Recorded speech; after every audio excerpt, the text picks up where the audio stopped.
Hey, what's going on, everybody? Welcome to episode 68 of the Former Action Guys podcast, and I'm your host, Justin Kramer. This week I have on Marine Fire Support Man Michael Garcia. He's a retired Marine. He, came in '83, did his time at 10th Marines, and then moved over to 1st ANGLICO in time to participate in the Gulf War. Really interesting conversation, talking artillery at the beginning, kind of the different levels of artillery and some of the applications of it, I guess.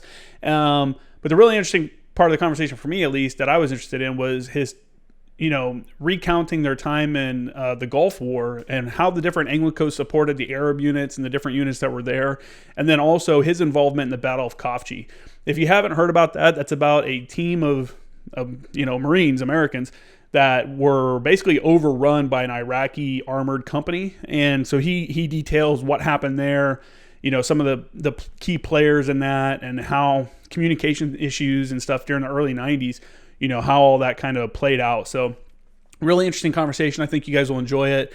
I'm not going to keep this too long. I did do my last podcast was a live stream. So if you're not subscribed on YouTube, make sure you're subscribed and you hit that thumbs up button, that like button. It takes nothing to do it. And you'll also get those notifications next time I decide to do a live stream. I don't think it'll be I'm not looking to do it for every episode, but I would like to do some more live streams. I think that's a interesting dynamic and a cool way to get the podcast out there. So let me know what you think in the comments and stuff about that idea. Other than that, like I said, make sure to subscribe on your favorite platform. If you're on Apple Podcast, hey, we're almost to 85-star reviews, straight 5-star reviews. So I appreciate that. Everyone that's left a review, if you haven't, hey, go on there and toss us another 5 stars, or maybe even leave a written review. We haven't gotten one in about a month of the actual written review. All those things help. All those things help get the podcast up in the charts and help, spread the word. And I need you to also tell your friends about it. If there's people out there that would get something out of this podcast, people that may be missing the military, want to hear the conversations and the talk and stuff that we get into here, make sure to share that with them and stuff. Also, as always, make sure to check out my website, jkramergraphics.com. That's jkramergraphics.com. And my Instagram is @formeractionguys and also @jkramergraphics. So check those out. And yeah, that's it. Enjoy the show. So, yeah, I did my first live one the other day. It was interesting. Oh, wow. For the first 6 minutes, there was no sound. I didn't realize. Someone in the comments was like, hey, there's no sound. I was like, oh, fuck. Because it's there was output on the headphones, but I actually couldn't hear, or they couldn't hear us. There was no output to YouTube. So for 5 minutes we were talking, and then I realized, I was like, oh, well, I told him on the I told him on the during the podcast, I was like, this is, I'm in school for journalism, but nothing I've ever gone to school for has taught me what I'm doing right now. Everything I've done, producing wise, video, making the podcast, all that stuff has been from YouTube. None of it has come from college. Wow. College is teaching me the history of journalism, AKA they had us sit down and watch a video, or whatever. It's nothing, it doesn't feel very practical other than the writing aspect of it. The rest of it, I don't feel like this is all the stuff I think you would learn if you go do a internship with an actual media group or whatever. But yeah, man, trying to do it live was interesting. I want to do it again in the future. I don't think I'm going to go do a model where I'm doing every podcast that way, but I think it's an interesting thing, and I know people like to tune in to the live podcast and stuff on YouTube. So, but anyway, not today. But everything's good though for you. You ready to go? Yeah, I think so. I mean, all right, I'm man. as ready as I'm going to be. No, you're good. This is it. Welcome to the podcast, Former Action Guys podcast. All right, so today I got Michael Garcia on. You sent me your bio, which is really thorough. I've never had anybody send me a bio this thorough. It seems like you've been involved in the fire support community for the better part of the last 4 decades. And you've really taken it to heart and made it your life mission to just continue the fire support thing and enrich and improve it. So from your bio, it says you joined in 1984 or 1983, excuse me. You joined the delayed entry program in 1983. What made you decide to join the Marine Corps, and did you choose to be a fire support man, initially? Well, a couple funny stories on that, but joined the Marine Corps. My stepfather was in the Marine Corps, Mm-hmm. and my first exposure to it when we moved to Yorktown. All those guys were just getting back from Vietnam. As a matter of fact, the funny thing is that my father's platoon commander there would eventually become my section leader at EWTG. Oh, really? Yeah. So when he was lieutenant, and then I would see him again when he was a colonel. That's interesting. It's kind of very wild. Interesting many decades later. Mm-hmm. But no, initially I wanted to be in Intel because I thought that sounded pretty cool, right? Yeah. And I got to the MEP station in Seattle, and my recruiter was not necessarily the most upfront guy with me. I did very well on the clerical score, so he told me, when you go to there, I put down admin, and when I got to the MEPS, they got me in there and they said, "Do you really want to do this?" And I was like, "Sure, Intel's a part of admin, right?" And they said, "No, it's not. Go sit outside." And he called the master sergeant, called the recruiter on the phone. I could tell they were having a discussion, and then another guy came back in and said, "Hey, discussion," and then he came back in and he said, "Hey, you qualify for a combat arms bonus program." And I said, "Okay, well, that sounds cool." I said, and he goes, "There's 23 different jobs on here. Do you want this?" And I go, "Is Intel a part of it?" And he goes, "It's $5,000. Would you like the money?" And I said, "Sure."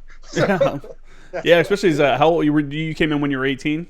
17. So even better, 17. Someone's going to throw you $5,000, especially in 1983. That's a lot of money. That's a lot of money today. Yeah, and then I'll tell you, 3 days before graduation, I got called up to the admin office by this corporal, and he goes, "Hey, this is your lucky day." So things were not all computerized and good to go in those days. He goes, "Hey, we know you're supposed to go to Fort Sill, but there's 4 different jobs here, and I'm going to let you pick which one you want." Mm-hmm. And I go, "Okay." And he goes, "First one's a Met man."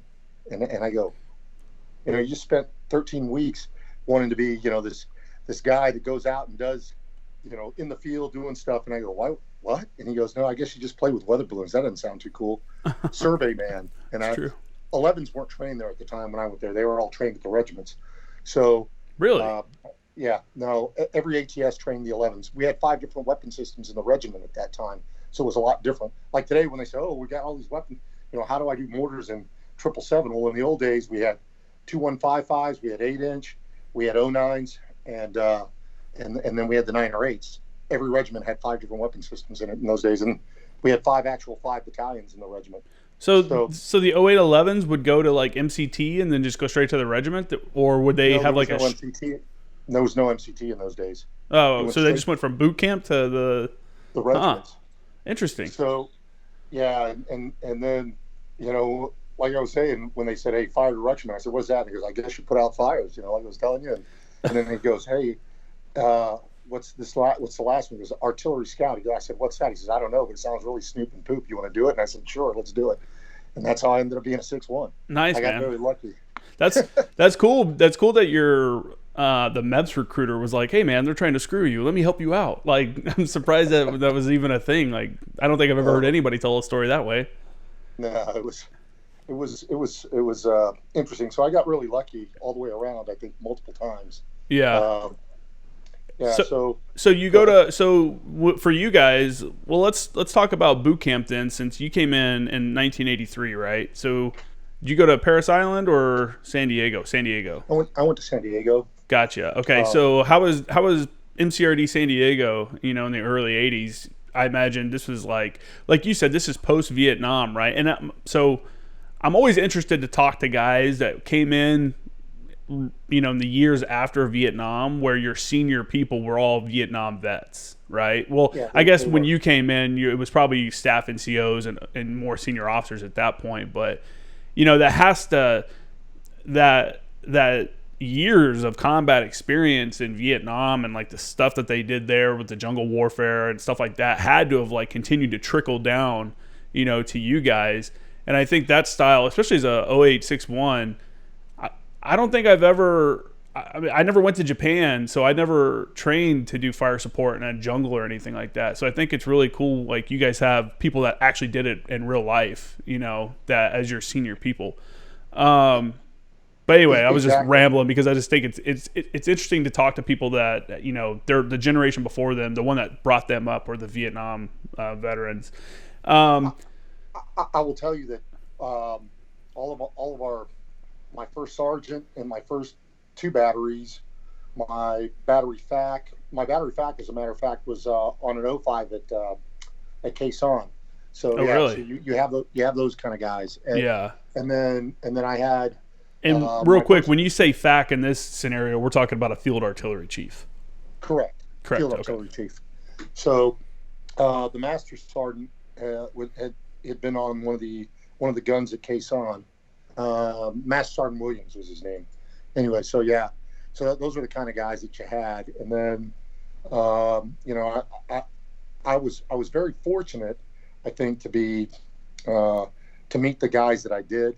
I've got four guys that I just have to mention, that really groomed me to one.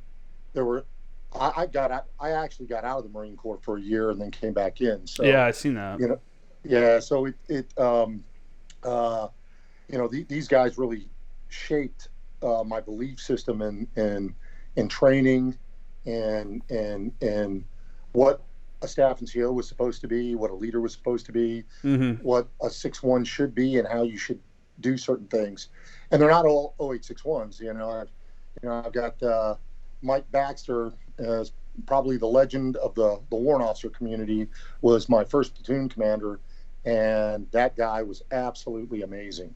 Depending on who you talk to, you might find that some people don't like him, but he was. We're all like that. He was absolutely amazing, and from him, that he taught me that, hey, as a Marine, you got to uphold standards. You're there to stay in shape and know your job, and you better be squared away at all times in that platoon. And then John McIntyre is another one. Mr. McIntyre, East Coast famous. He's got his different color Afatids hats for all the guys that, from my generation. That's how we knew him, the Afatids guy. Well, he was my instructor at Fort Sill. Oh, really? So it was when he was a gunny. Yeah. Nice. That's awesome. So, he's the guy that drove in that the institution is what is important. The institution will be here after you, and you have to guard the institution, is what he taught me. I think that's a tough pill for some people to swallow. You know what I'm saying? That you're not like that the institution is going to, like you said, it's going to roll on. Like after you're gone, people are going to say, hey man, you did a great job. Thanks for serving. It was a good job. We'll see you later. As you're going away, they give you that pat on the back. See you later. And then it continues on without you, like you were never even there anyways. So that's definitely true, and it's like I said, it's a tough pill for some people to swallow that they're that insignificant to the institution. Those were my first, and then I checked into the regiment, and my first real platoon sergeant was Rick Taylor. You probably have seen or met him, and maybe don't know who he is, but I don't know. He's 4'8", and he is probably the most knowledgeable artilleryman I think I've ever met in my life. Really? Without a doubt. He's written most of the AFATIDS manuals, hours and hours worth of classes on all digital systems. And when you were in his platoon, there was no, what are you doing over there? And we'd be in the next bay, and we're in the supply bay, doing stuff for the battery, and we're just basically sitting around doing nothing. He goes, no, you're not. Get over here. And then you're learning FTC classes. At the time, I didn't really appreciate them, but later on, it would pay dividends. A better understanding, not to where I actually can do gunnery, but to the point where I had a better understanding of how artillery works. So that's a key too, because a lot of guys discount the fact, like that kind of knowledge of you have to understand. we always try to make it a point of taking our junior Marines down to the gun line and letting them spend some time down there, seeing how it all operates, because you have to have an understanding of what's happening on the gun line. Because if you don't, you're just sitting on the end as an observer, like, where's my fucking rounds? Like, where's this at? No one's shooting. Data's on the gun line. That's all you hear. And at least then, if you go down there and you see it and you experience it, you watch them doing all the calculations in the FTC, and you watch what's going on the gun line, how, the powder monkey's throwing the powder and, getting the rounds and shell fuse combinations ready and stuff like that. It makes you a better 6-1, because now you can accurately advise the command, the ground force commander, like, hey, this is what's going on. I know there's a delay, but this is probably why, and it's, that's definitely a key right there. And I hope people are still doing that. I thought that was something we did pretty well. It was seemed like a very important thing that we should take guys down there and let them experience that side of the house, to have a full understanding of the artillery picture. Yeah, I'll tell you, I got back to Lejeune in 2006 from Okinawa, and I went up on the hill and I was watching what was going on, and I was watching what the Marines were doing, and I said, where's the battery at? And the guy didn't really have an idea, and his chief said, oh, they're out of Penguin, I think he said, or something like that. And I was like, so they were shooting. I said, the reason the rounds are acting like that is because they're the charge that they're shooting. I said, that's why it's acting that way. But the Marines, I guess, didn't have an understanding. I said, where's it at? Well, I said, you understand what the angle T is. You understand that the charge they're shooting is causing the rounds to function that way. Mm-hmm. So they're not screwed up. It's just that's just inherent to that charge and from where the battery happens to be shooting from. Mm-hmm. But that takes a lot. See, that's the other thing. When I came in the Marine Corps, was during the Reagan eras. I think a HE round was $200 or $300. We would go to the field with a battery, get 12 to 1,500 rounds to shoot for a week. That now you don't even get a battalion that gets anywhere near that amount, and that was the battery going out. So I was going to say, that's insane. That's a ton of rounds. Yeah, we would shoot. It would get to Friday. I was on the first. Then it was Soc Mao, and so they just shoved rounds down. As we would go to the field Monday with. I was with 3-4 at the time, and we'd go to the field Monday, hump out with them, do something with them Monday, Tuesday, go to the OP. We'd shoot till Thursday. This happened for 6 months straight, and then we'd go back with the infantry unit on Thursday and then hump back with them on Friday. But we'd have 1,500 rounds to shoot from Tuesday to Thursday, mm-hmm. and we're pumping out 300. We got 30 minutes left on the OP, and we got 300 rounds.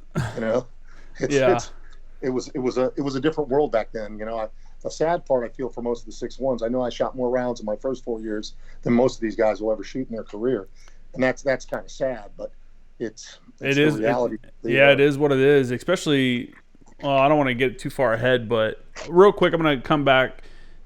What you said at the beginning, having those Vietnam veterans there as like your mentors, you know what I'm saying, like teaching you and stuff, and these older dudes, I think that's super important. And I think guys that came in at the end of the GWAT era, had a good deal as well, because the people that are teaching them have actually gone down range and applied the skills and seen what works and what doesn't work, and then they can come back and accurately tell you, hey man, this is the reality, this is what's actually going to happen, and they can also, if they're a good instructor or whatever, they can put the passion into it so you understand, like, we're not just training to train. Like, this isn't just, we're not, when you look out from the OP onto the training area, you shouldn't just see a training area. You should see like a village with possible enemy targets, and if you fuck up, you're hitting the village. You know what I'm saying? Like, you need to like realize the actual effects of the rounds and what happens, like if you're on target or if you're off target.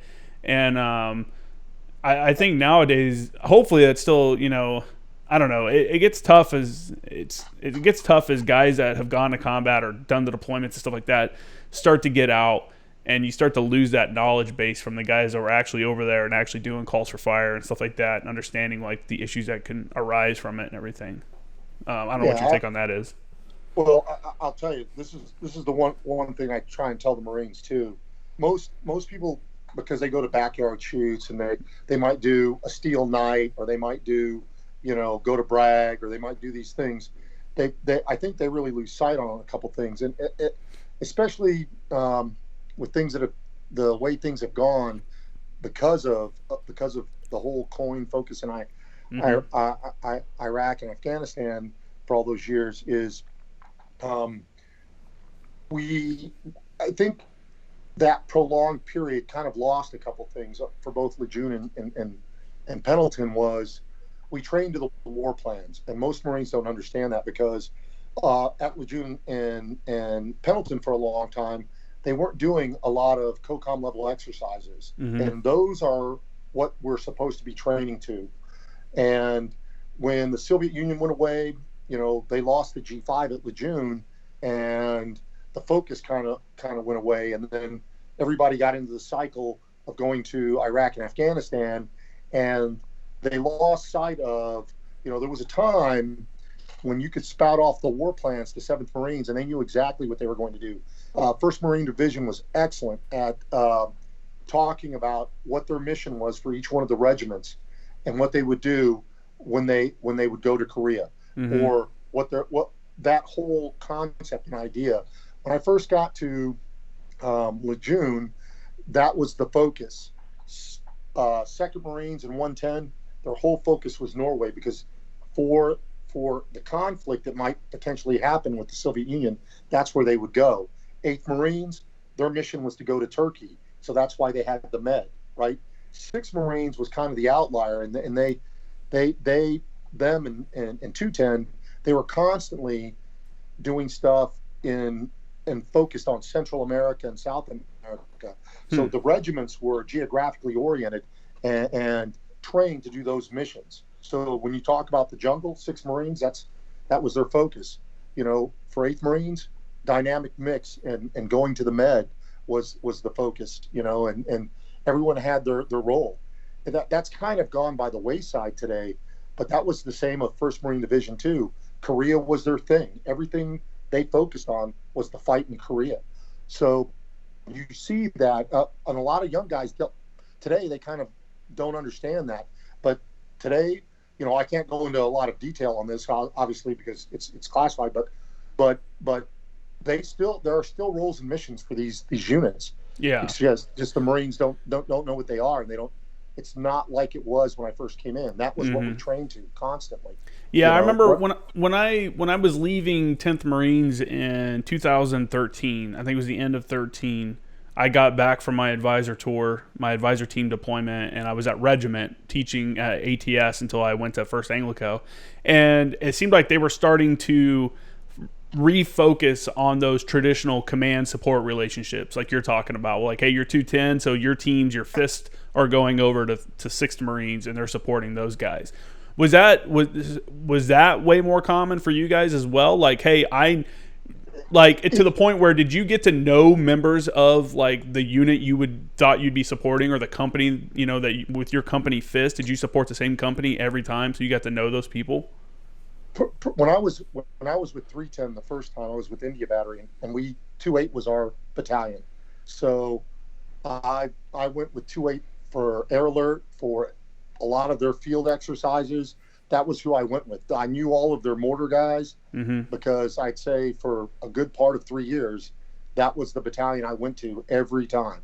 And you're right, it was a little different. The habitual relationships really are supposed to be battalion to regiment, but in those days, because we did Med deployments, that was the unit that when their rotation would come, we would go with them. That was just the way it went. And things changed over time, but that was the role, and you're right. Today, right before the drawdown and the disbandment of 510 and 310,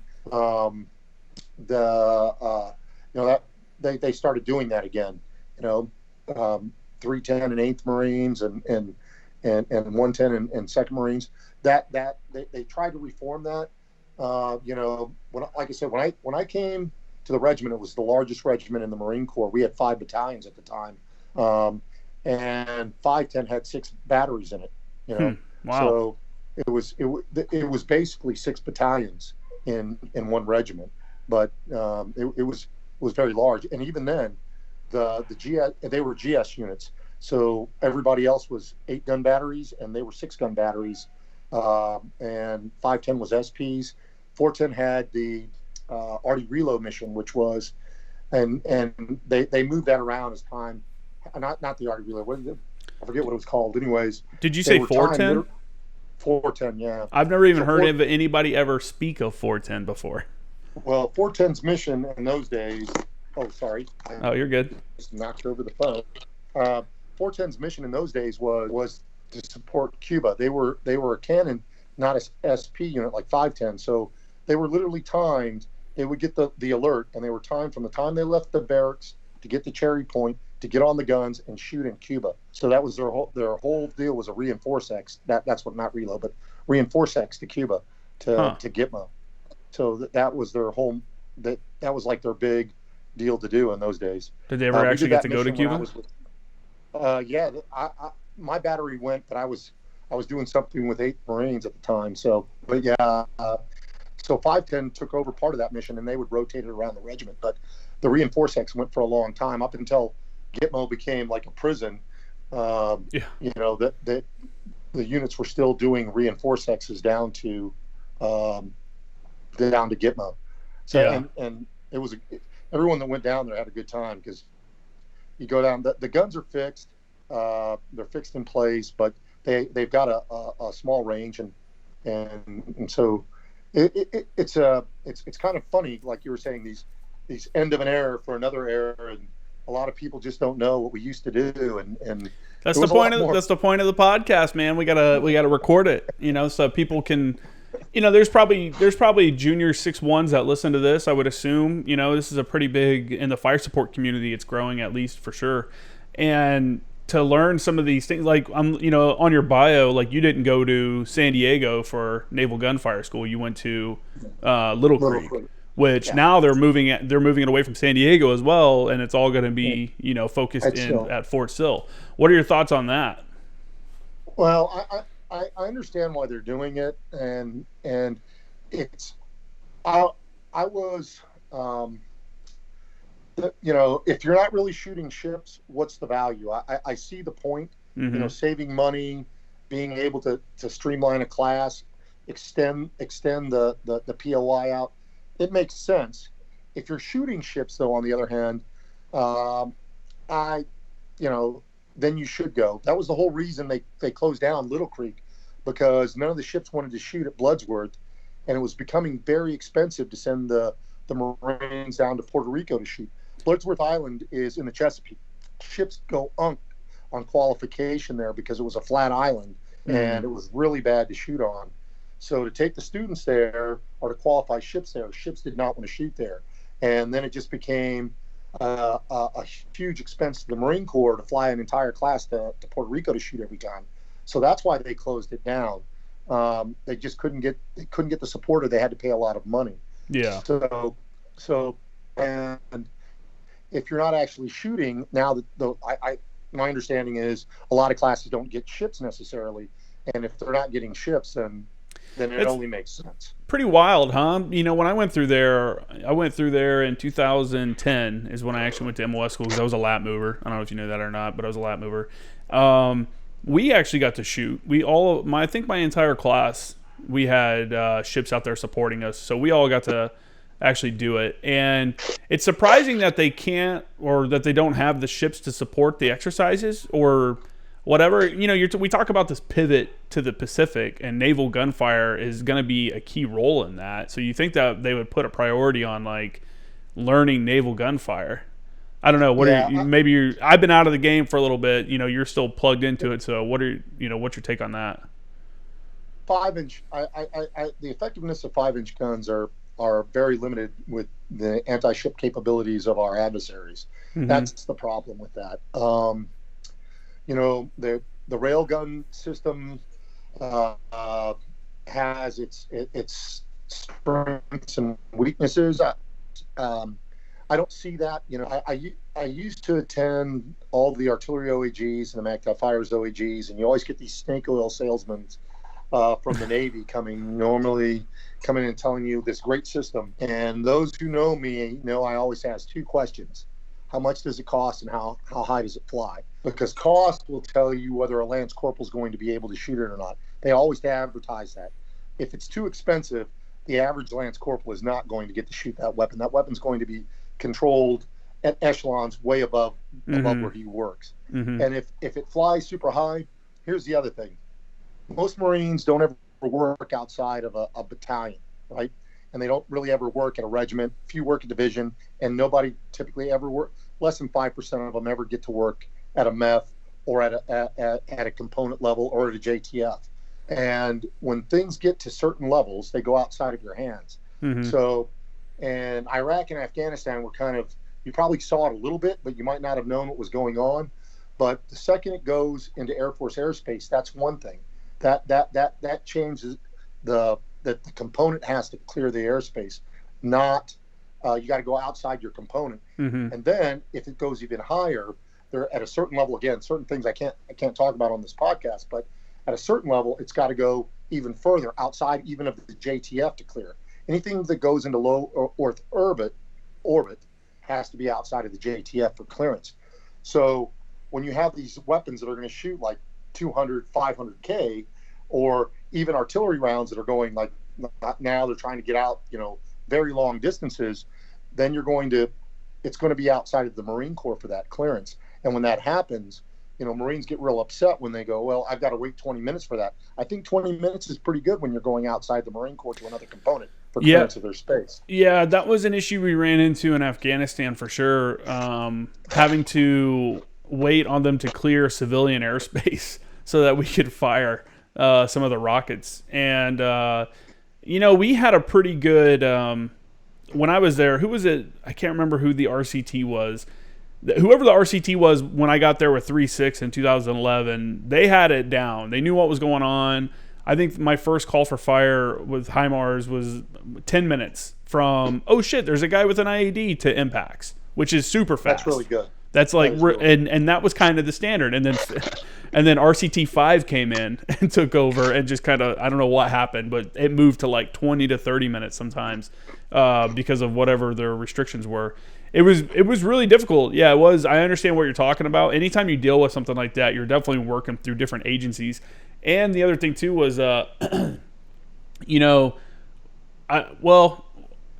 for us, it was a problem at the beginning with not only having to wait on airspace to get cleared and stuff like that, but waiting on approval from higher. We're waiting on that other element to go, yeah, okay, that's approved. Like we see it on our ISR feed now as well. It's like no one wanted to approve a mission unless they could see the target themselves.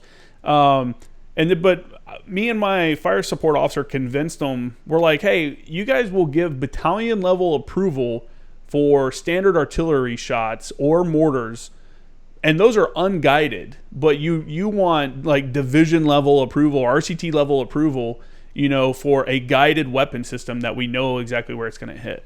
And we're like, that just doesn't seem right. And we actually ended up we talked them into giving us battalion level approval for HIMARS, and we shot the first battalion level approved HIMARS mission in 2011. You're probably not going to like my response to this, but that's extremely dangerous, and I'm going to tell you why. Because here's one of the deals about airspace clearance. Battalions, and a lot of times, the regiments and battalions do not have the situational awareness of the airspace the way. So I'll tell you the evolution of how this happened, because I know exactly what happened in Afghanistan where they moved it from the MEF down there.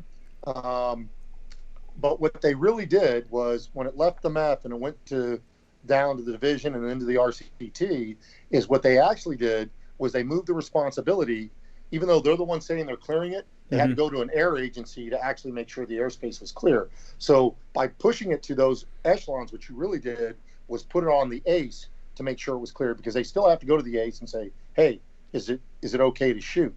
Because a battalion and a regiment and the division don't have the systems the MEF does to actually visualize the airspace. Because I can actually visualize the airspace, see where the aircraft are, and I actually have the C2 capability to do what I need with my air agency, with the JFAC, which a battalion doesn't have.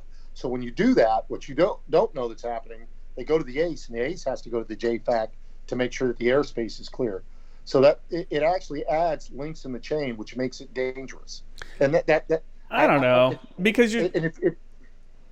But here's one thing I will say. So because of the way Afghanistan was, it made it somewhat easy. Imagine though, if you're in a Korea or you're in Europe and you have an ATO that literally the skies are filled, that makes it very different. And so that's why we've kind of torn away our traditional roles for certain echelons, but they were there for a reason. That way the battalion only has to focus on battalion level stuff. Right now, and here's another thing that's very different today than in the past. And in the past, it's almost today like we are asking permission of the air agencies to allow us to shoot. That wasn't the way it was in the past. In the past, we didn't ask them anything unless we violated ACMs. In the past, we just shot because in the past also, we didn't, again, you asked about Vietnam, that, and some people still believe you can do that, but really you can't. And that was silence is consent. And that was the way I grew up. That's the way I understood. That's what's in the pub. Because that pub is that's it says that's a technique, but that since about the late 80s, we knew that didn't work, and so then it was like clearance by target number. There's certain things that you've got to understand, and that's and until you've been again at different echelons and you see what it takes and the roles that different echelons play, it some of that can be very. Well, I think you're breaking up just a little bit. What was that you just said? Some of that what? Because sometimes, you do have to move stuff over. And again, I can't go into certain details that like when we went through our rock drills, our fires rock drills. So typically at the higher levels, you're going to have a rock drill, right? A rehearsal of concepts drill. And they're going to do that, and you'll have the divisions there, division or divisions, because I've been in places where the MEF is in control of multiple divisions, not one. And when that happens, what it basically ends up happening then is, you have to go through each phase and ensure that certain things, because I'll put it to you this way. So there was a specific mission to do a specific counterfire type thing in an area, and it was going to be the role of 1st Marine Division to have that fight, right? And their TAP unit to do this. And all I will tell you is when we actually went through the rehearsal of concepts, what we found out is again, you wouldn't know this at a battalion, but we had the 3 from the ACE there, and we discovered that the main areas that we were looking at, the average altitude of the rockets that were going to do that mission was going to interfere with minimum risk routes, right? Something that if you're at a battalion, you have no idea where the minimum risk routes are in the first place, right? For the aircraft. Yeah. So things like that, there are. So what we ended up doing is saying during this phase of the operation, these minimum risk routes will be shut down, and these you're going to have to create some further to the west. You get it? So yeah. I understand what you're saying. I think you're correct that in general, as a rule, as an SOP, that you shouldn't battalion level, airspace clearance and fires clearance for like HIMARS probably shouldn't be a thing. It's a division level asset, or it was initially. Now it's obviously, it's altering, but it was a division level asset. Totally get that. I'll push back in the fact that we didn't, at the battalion, we weren't clearing the airspace. We were still waiting on the air agencies to let us know that the airspace was clear. So the only thing we had was, hey, instead of going, hey, RCT or hey, division commander, can we shoot this? Now I just look over at my XO, OPSO, or CO and go, hey, sir, we're good. Are we good? Here's all the stuff. And so I think in Afghanistan, that was a good call for them to do it. I don't know how often it was ever utilized outside of that one time I got to do it, but anything we could do to speed up the kill chain, because I've definitely had. I remember one time we were shooting HIMARS. I was in Marja, up northern part of Marja. You had an area called, I think it was KES is what it was called. And to the east, there was the British had it, right? There was a road, and then on the west side was the Marines, and on the east side was the Brits. The Brits' rules of engagement are way more stringent than ours. And I had the not Sipper, the NATO phone. I had the NATO phone next to me, and I remember getting a call. And I pick it up, and it's this British dude. He's like, "Oh, good evening, sir. Like, excuse me, we have a IED in place, sir, at grid 1, 2, 3, 4, 5, 6." And I'm like, "Oh, fuck!" You're like, "Hey, S2!" I'm starting like yelling at people like, "S2, get the fucking whatever bird over there." I'm starting to spin up HIMARS, and we end up shooting the mission. We get everything ready, and it takes forever for the fucking approval, and shoot the mission, and literally 10 seconds, these dudes. Within 10 seconds after the rocket's in the air, these guys move out of the way while the rocket's in the air and completely miss them. And I'm just like, damn it. And it's like, dude, seconds count, in that kind of situation. And don't get me wrong. You want to get the Marines what they want the most expedient manner possible, because that is the most important thing, because lives matter, right? But I just, that whatever works to get you the fire support you need in the quickest manner necessary. If the commander says it's good, then okay, great, do it. I just that warfare is it's fought differently in different places, and I think for Afghanistan, that was good. That was what needed to happen. Theater specific rules for sure. Yeah, exactly. So that's important to understand. And the thing about the Marine Corps that I love is that when Marines are presented with a challenge, you will see that Marines will figure out the quickest and easiest way to make it happen, right? And you will see that, and our partner services or our coalition partners are often amazed at, hey, these workarounds or these TTPs we come up with, because that's what's important to Marines. Get the Marines what they need, whether it's air or surface fires, as quickly as possible, as safely as possible. But the key thing is to get them fire support. For sure. Yeah. It's what's funny is the when I got back from that deployment, me and my fire support officer, Captain Scholl at the time, I'm not sure if he's still in or not, but the regimental CO wanted to talk to us. He called us up into his office. He wanted to see how the deployment went and kind of talk to us how we employed fires. My captain really didn't have a lot to say because he fell victim to the, hey, welcome to Afghanistan. We need an IO guy. You're the IO dude, right? IO is fires. So he became that guy, and I was the fires guy. I was it. I no longer had a fire support officer. But what really surprised me, and I think is ironic now that we're moving away from tube artillery into rockets, is that we sat down with the CO and he asked what we were doing fires support wise, and I told him about the bunch of different the different HIMARS missions that we had executed.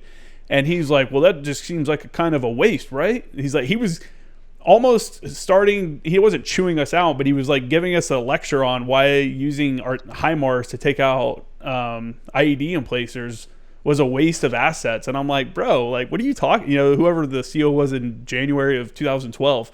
I'm like, what are you even talking about, man? Like, must be nice to sit over here and like talk to us about this afterwards when we were actually over there. We got guys getting hit by IEDs. We're going to use whatever we can do to take those dudes out. We had multiple IED injuries during that deployment. So yeah, I was kind of like, and now it's funny, like I said, now we're going to a mostly rocket artillery where that's what's going to be the norm now. So I've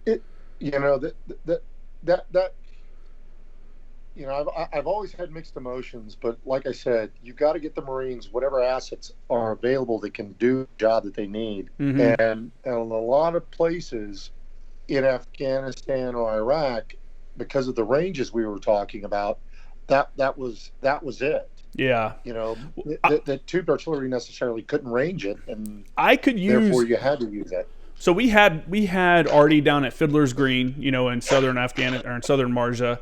They had a fire base there called Fiddler's Green. And the unfortunate thing there was anytime that we had shitheads, in range of those guys, it was either at their max range or just inside of their minimum range, right? So, and when it was at the max range for their XCal rounds at the time, the time of flight was probably 30 seconds or more longer than it was for HIMARS. And that includes because, at the time the TTP was, hey, these are expensive rounds and we may not actually shoot it because we always get a lot of call for fire in Afghanistan, but, a lot of times it's canceled because it's not approved or whatever. So when you say fire target number whatever, that's when they actually put the round in, load it, and then crank it up. So not only do you have your long time of flight, but you have an extended amount of like loading and prepping that normally is already taken care of. So we could have used tube artillery a couple times, but it just didn't make sense because the time of flight was too long. So I felt bad for those guys down there not getting to do anything other than the occasional loom mission. While I was there, at least. Yeah. So you came in. I want to talk. You have such a lengthy history. I don't think we're going to knock it all out in one go here. But you did say you came in, you did your time at the batteries and stuff like that, and you got out and you went into the reserves. What made you decide to come back in? I'm gonna be 100% honest with you.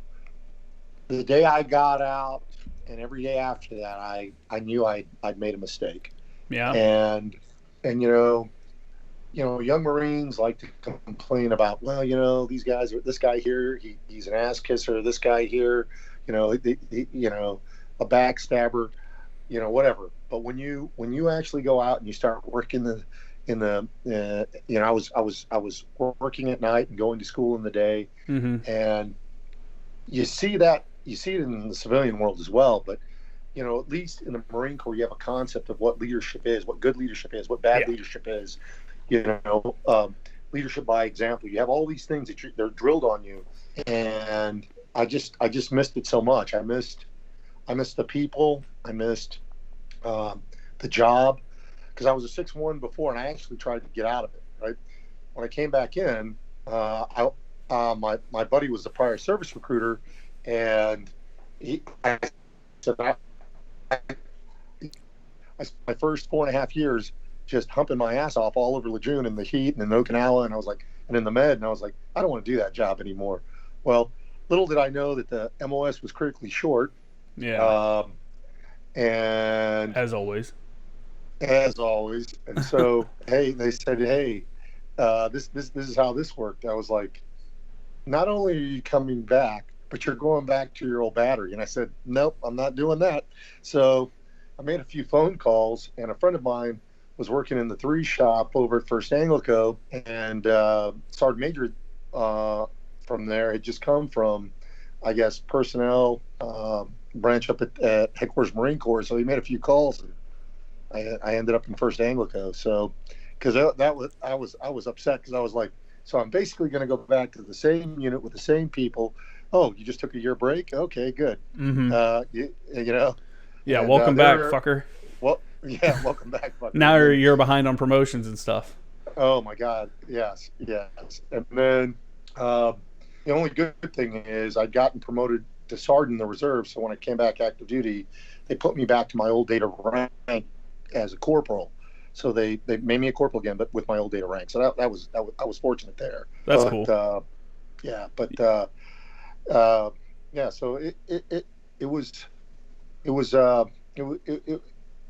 I just missed it. That's plain and simple. Totally get it, man. A lot of guys are like that. A lot of guys, they get out and realize, like, fuck, man, this is So I came in when I was 22. I was a little bบolder, and I worked. And so what you're saying, like, when you get out and you realize everybody's an asshole. Like, it's not just the dudes in the Marine Corps. It's like, the world's full of assholes. And the good thing about the military is if you don't like the person you work with, either you or them are probably going to leave in the next 3 years. Whereas in the civilian workforce, you could end up working with the same people for many years, because, if you stay at one company and decide to retire from there.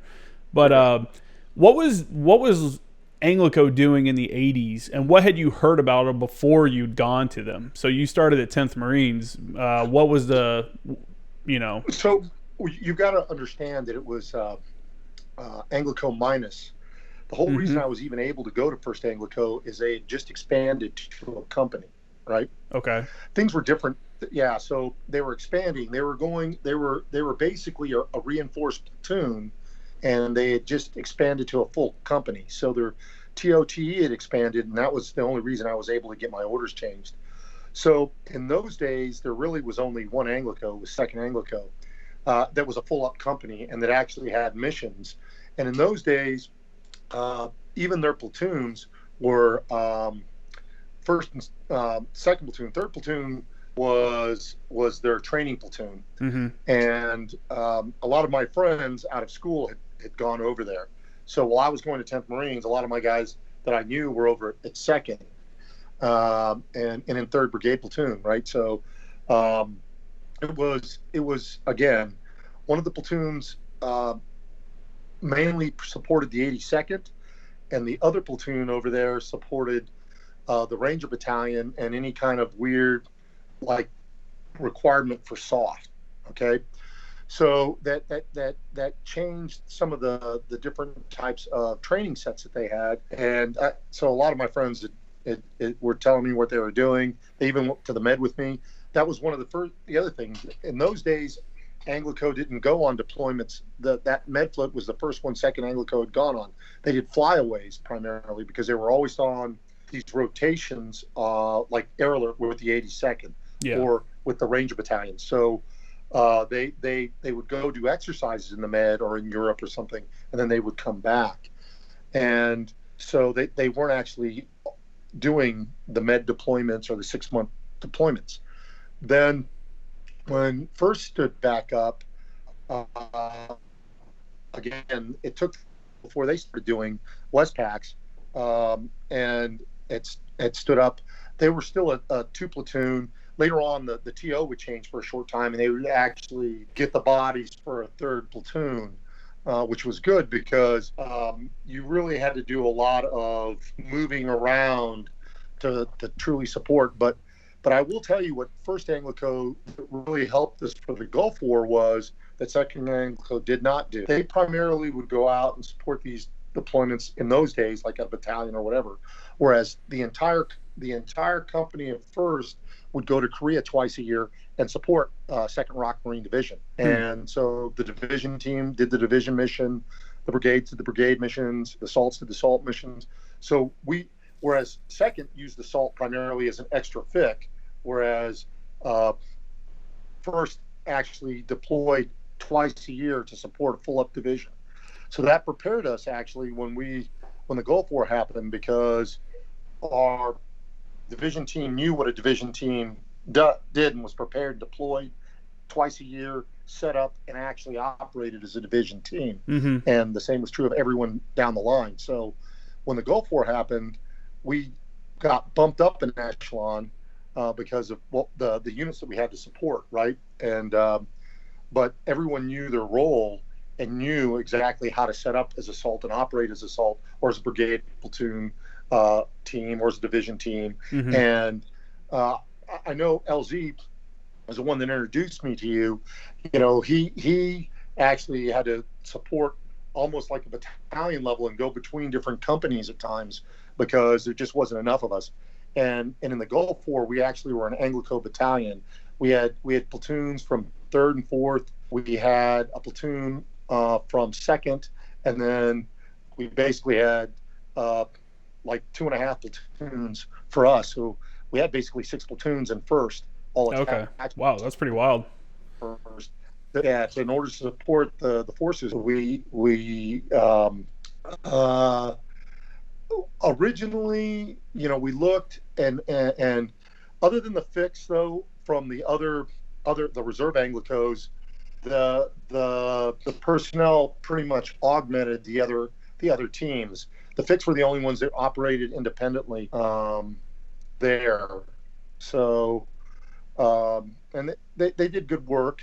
It was Al-Khafji. Real quick before we start talking about the Gulf War, because I definitely want to talk about how you guys supported, who you supported, and stuff like that.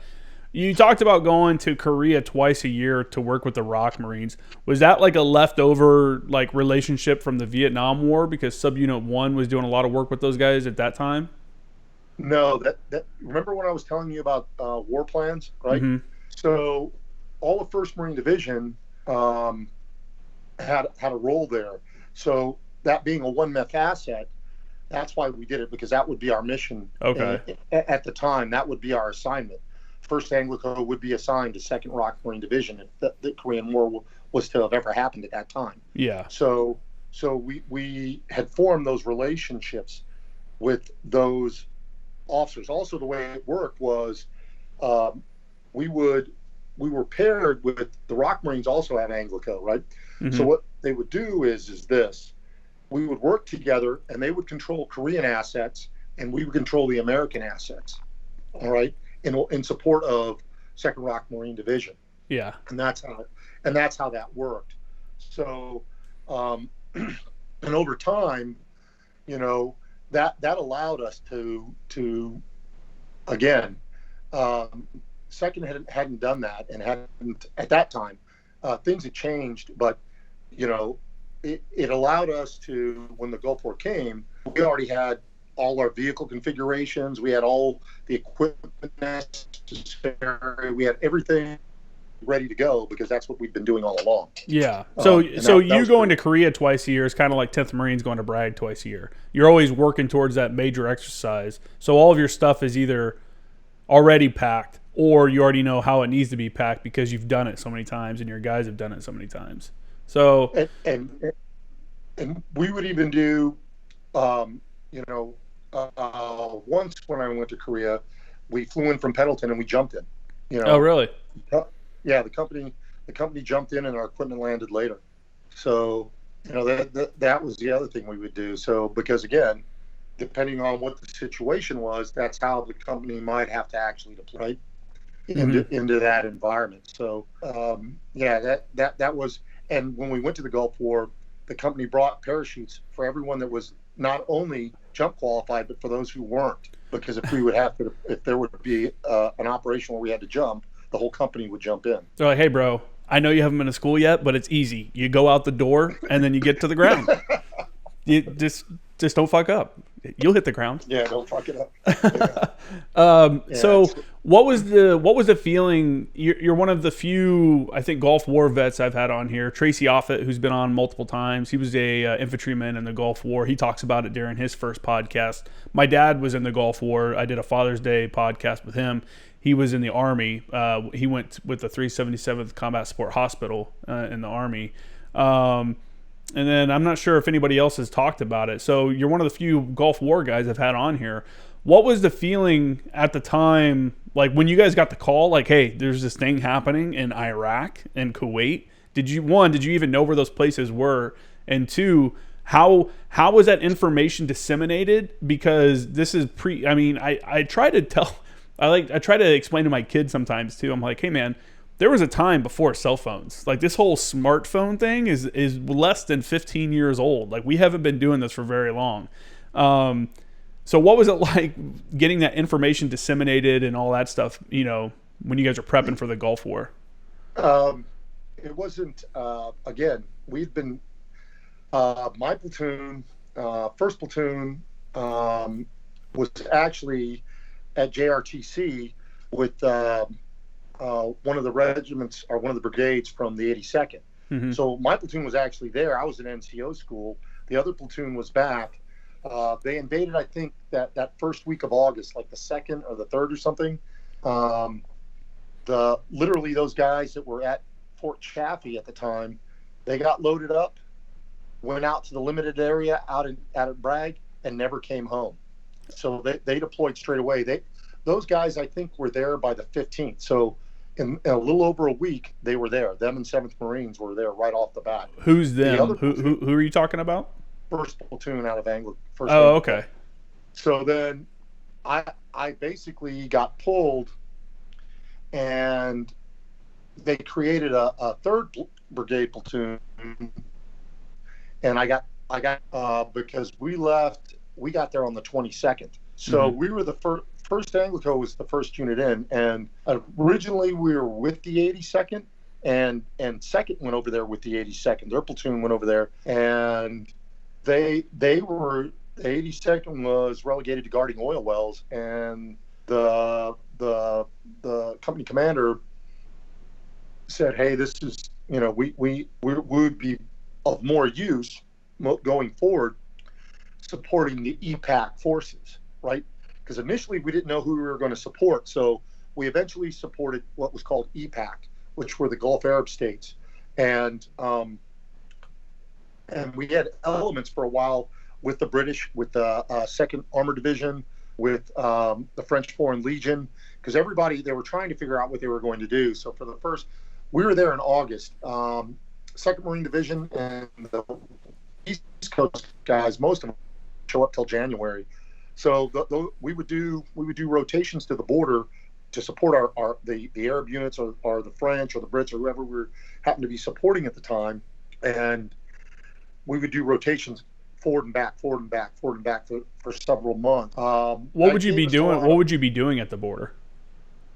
We'd be supporting the Allies, because initially it wasn't a shooting war. There was a lot of looking across the border, because they were right there. They were building defensive positions.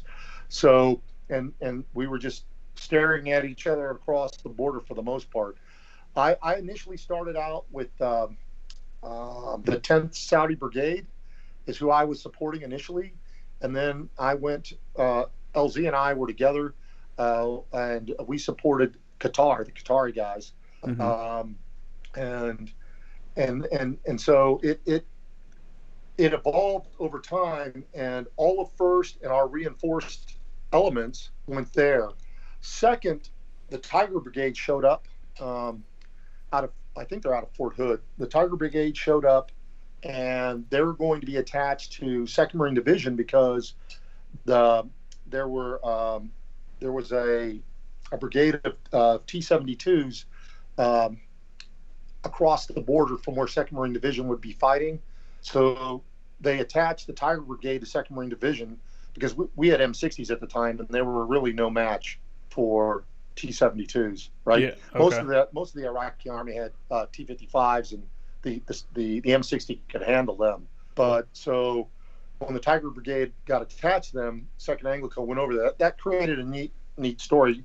You say, Master Guns Peyton, Master Guns Darnell.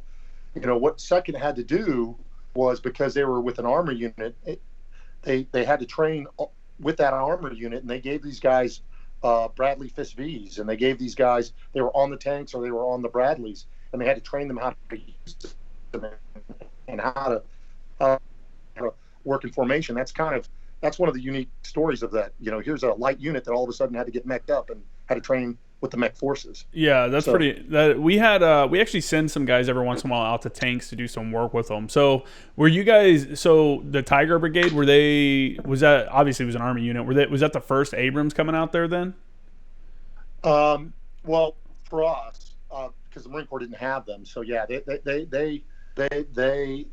come out, and they eventually, over time, the Army started rolling in, and they were coming into the port of Jubail. A lot of the equipment was coming into Jubail, and over time they just came in. Because here's another thing that I don't think a lot of guys are used to doing exercises with the Marine Corps, not really doing large scale exercises. Mm-hmm. You got to remember, at that time, and there were 25 divisions in the U.S. military between reserve and active duty. There's like 10 now, right? And those were full up divisions. A lot of the Army now has 2 brigade divisions. And so that was a 5-corps fight, and each corps had anywhere from 3 to 5 divisions in them, right? Mm-hmm. So you can imagine, you had 500,000 Americans. You had, basically a British division, a French division, and you had pretty much the entire U.S. military there, as far as the actual active duty components. So you're talking, I think, I'm going to probably get this wrong, but you can imagine that altogether there were probably maybe just under 20 divisions in the fight between U.S. and coalition and Arabs. That's crazy. So that's crazy, right? So that was the level that one MEF had to fight. So remember, one MEF had basically under it had 2 divisions, First and Second Marine Division. Well, First Marine Division was off to our left, so we were supporting EPAC. So we weren't even with, that's the deal about ANGLICO. You don't want to be like the Germans at Stalingrad, right? So we're there to be a force multiplier so that to the left and right of us, our allies just don't crumble and fall, right? So that's why we were there, because First Marine Division, it was up further north, then there was First Marine Division, and then there was EPAC. There was initially we would eventually meet at the airport, but there was a 30-click gap. So like the force that LZ and I were with, the Qatari, we were guarding that left flank, because in there we were bypassing I think a division and a half of Iraqis, and we didn't know. Eventually they just would give up, but we didn't know if they were going to attack us, attack them, run, or what. So we were the screening force to the left initially, and then eventually they put us up forward right before we got to the airport to be one of the lead units. But it was different. So the scale of warfare was a lot different than probably what you would see if we went into a Korea environment or into Europe again. But it would. Well, you guys were also coming off, the Cold War, so everybody was all plussed up from those decades of being ready for the Cold War and stuff at the time. So I guess it was probably easier to bring that many people together, right? Yeah, and I will tell you, the Army did something, and the Marine Corps was slow to adopt it, but it really came to advantage, and that was maneuver warfare. At the end of the whole reason TRADOC got stood up in the early 70s is because one Army general had the foresight to see that probably the next conflict isn't going to be like this. And so he really made the Army be ready for a mech environment and a maneuver warfare environment. And eventually, like I said, like you asked, when I came in, everything was like a Vietnam kind of mind focus. And over time, we would adopt it too. Hold on, what'd you say you would adopt what? Adopt it the concept of maneuver warfare as well. And First Marine Division, after the Gulf War, they really went to town with it. That's when Steel Knight really came into its own. They went out as a division, and they practiced as a division and in fighting in an environment that they felt that they would do again, and they were right. That kind of rehearsal set them up for what would happen during OIF 1. And I think that was probably one of the best things that they did, and they had in their backyard had the capability to do that. Lejeune is, Lejeune is a lot different environment, but the training areas are a little bit lacking. Yeah. You got to go to Prague, or really you've got to go out to 29 Palms and do that. And then also that now they're about to do this force on force thing, this large scale exercise type stuff, and that's good. But back in the day, every once in a while they would do what they called an ECAX, which was basically, rather than having one battalion in the training area, you would have 2. And that was considered, other than Steel Knight, the whole division goes out there. But I never participated in Steel Knight. I was never with First Marine Division. I was always with Second, and then I came over to First ANGLICO. And I don't think while I was there, we ever sent anybody out to Steel Knight. I did, though, interview David Armstrong, who was a 0802. He's an artillery officer, and he talks about how Steel Knight was kind of, how that came to be. That was like a range. It was initially just an initial training exercise that they had planned, and then all of a sudden it became this whole thing, and then it became an annual exercise. So it's actually, if you haven't heard his podcast, he goes into Steel Knight and how that kind of came to be, because he was a RD officer at that time, also First ANGLICO back in the day kind of deal. He got to the fleet right after the Gulf War ended, is kind of his time frame. So so you were involved in the Battle of Khafji. Am I saying that right? Is it Khafji? Yeah. Okay. a lot of people may not know what that is. I know people at First Anglico know what that is, or a lot of Anglico people know what that is. Can you kind of explain what that was, what that battle was, and how it kind of came to be, and then what your guys' role was in that? Yeah. So the air war, when the air war commenced,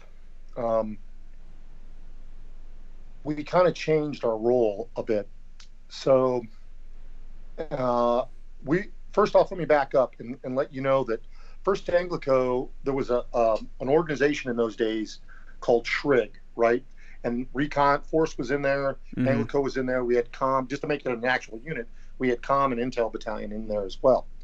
So like I told you, 3rd Marines, Ross El Mashab was the closest Marine units, and that was 23 miles away from the border. The first casualties that would occur from the Marine Corps were from 3rd Marines from 200 millimeter Astro 2 rockets. At that point, because they'd been there just watching and not really doing much, but then we started slacking them with air, and then they started shooting at us, right? So the shooting war finally kicked off. Yeah, but it was still, no one was crossing the border, nobody was doing anything like that. We were.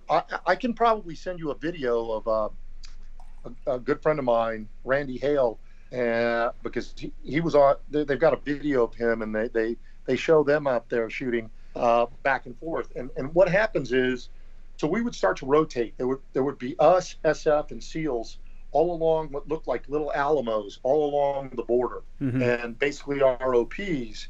And I think that we got kind of complacent, and I don't mean we as an American force, because we were shooting at them a lot, and they weren't really doing a whole lot back to us. So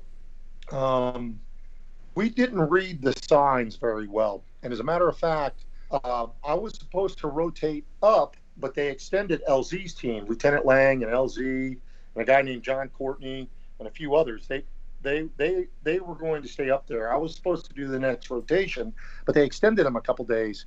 And I actually think that was probably a smart thing, because those guys had already been up there like a week or something. And LZ had a mission, and he could probably tell you better than me, but he ran a mission on some guys, and when he dropped, he had like 2 or 3 hours of secondaries, and he reported it. Oh, really? Yeah. So basically, what they were starting to do was they were hoarding the ammo. They're storing ammo and pre-positioning. He said he had the Mule night sight up there, and he said he was seeing lots of movement at night. Lots of movement. There was a lot of stuff going on, and he was reporting it.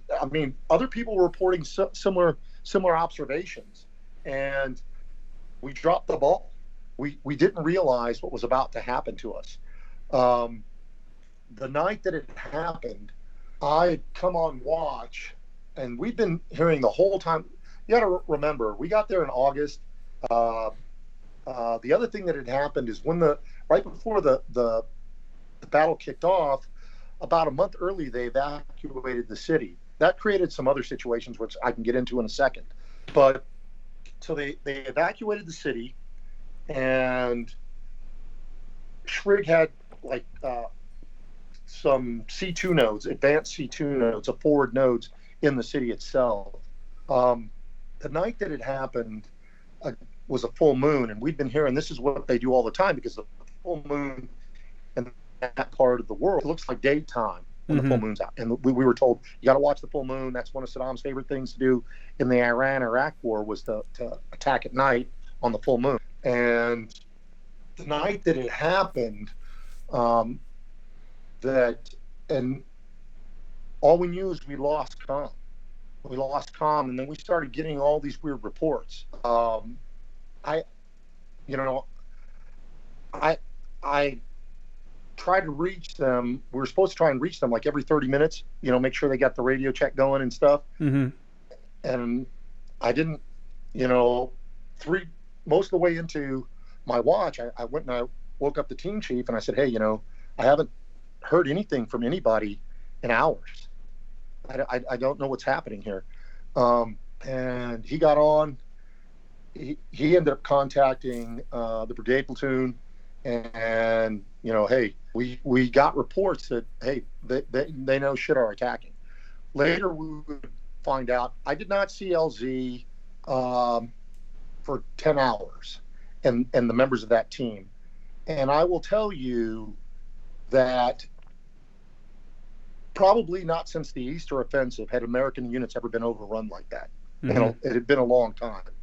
And because there were no real forces. Ras Al Mashab was the closest place that we had 3rd Marines. So all of the actual forces, you had a screening force up there. You had a bunch of anti-tank units from the Sang with tow missiles and whatnot up there, and they would do good work.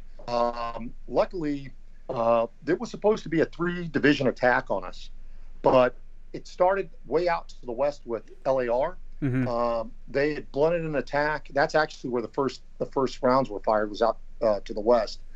And they blunted the attack, and then air ate them up. Coming out of the El Wafra Forest was another division that was supposed to hit us. The Air Force picked them up, and really pretty much them before they could get across the border. It was kind of a disjointed attack that we got lucky too, because only one brigade out of the 5th Mech division, that we would 1st Anglico would fight the 5th Mech 3 times. We fight them there at Khafji, we fight them at the 2nd Belt of Obstacles, and we fight them at the airport. So it was a unit that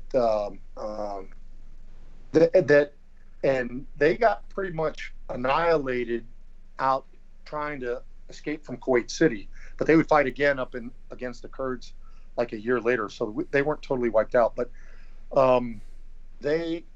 only one brigade initially kicked off the attack, and this is going to sound funny, but LZ told me that he grabbed the AT-4. What you need to know is the AT-4 was relatively new, mm-hmm. and most people didn't know how to, how to undo all the safes that were on the system. So he picked it up, couldn't shoot it, and if you ask him about it, he'll say his one act of defiance is he put an HEPD round in his 203 and shot it at the tank that were coming at him. Lieutenant Lang had told the reconnaissance units, hey, look, there's a drop off on the other side. We can't really see it. So there was a reserve recon unit out of Alabama, and they told him, hey, can you push a guy forward with a radio so that they can notify if things happen? They pushed a guy out there, but he didn't have a radio to notify, because it was a SEAL team, a recon team, a 1st Anglico team going towards the thing. And LZ said he could see out towards the shore that there was a fight going on with the SEALs, right? And then they saw the guy from recon running across. It was about a 200-yard open area, and they couldn't hear what he was screaming. By the time they could hear what he was screaming, literally an entire company of tanks were coming up over the berm, and 200 yards isn't that far.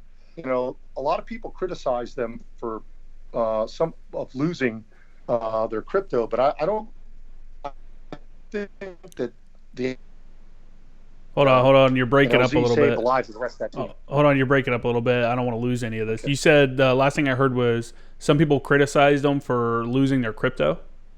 Yeah, and a lot of equipment. Because of the speed of the attack, they were able to get their weapons and get the Marines out of there. Mm-hmm. A lot of their other equipment was left in place. So much so that, and this is another interesting story, it changed all the fills across the entire theater, because they had both their HF. In those days, it was a tape, so we had both HF and VHF. They lost all their gear, so instantly all the crypto across the theater had to change. Right? So let me make sure I got this right. You guys everybody's in their positions, along the line, the different elements, SEALs and you guys and everything. And then you push out a recon guy who's supposed to have a radio, doesn't have a radio. You push him out to cover a blind spot, basically.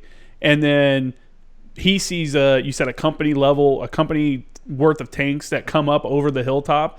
And then all the guys just grab like their weapons and whatever's basically on them and fall back, rather than, obviously you don't have time to.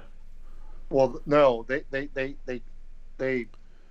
like I said, LZ tried to engage with an AT-4, and everyone was trying to engage with something, Everyone was trying to engage, Oh, but okay. it was the call.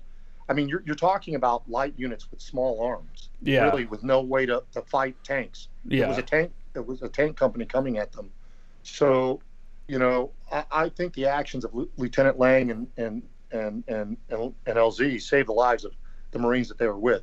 They pulled them back. They literally were driving, being shot at by tank rounds, and landing within 10 to 5 meters of the damn Humvee. That's So crazy. what and that we didn't have up armored Humvee in those days. So Yeah. this is a regular, plastic canvas Humvee, and these guys are running for their lives. You know, LZ would do some amazing things that night. I feel very fortunate to call him my friend, because he is very, very, very, when the shit hits the fan, he does what needs to happen. So, that night he almost got left behind that night. That'd be no good. They pulled back to a safe house, and the Iraqis kept coming, and he was ordered to go in time. And if you see, there's a really famous video of the Battle of Khafji, and you see a Hellfire missile going through this tower, right? If you see, it's one when you saw it, you see before that happens. That actually happens during the counterattack. But what ends up happening is LZ is ordered to go up there and use that as an OP, but they leave it. They leave it, and or no, I got that wrong. The captain went up and totally screwed that story up. The captain went up there to make that the OP, and they leave him, but LZ realizes that the captain's been left up in the tower. So LZ's the one that goes back to get him. He doesn't know that everyone's left him. And by the time they're coming down, again, here's a tank rolling down the street, firing at them.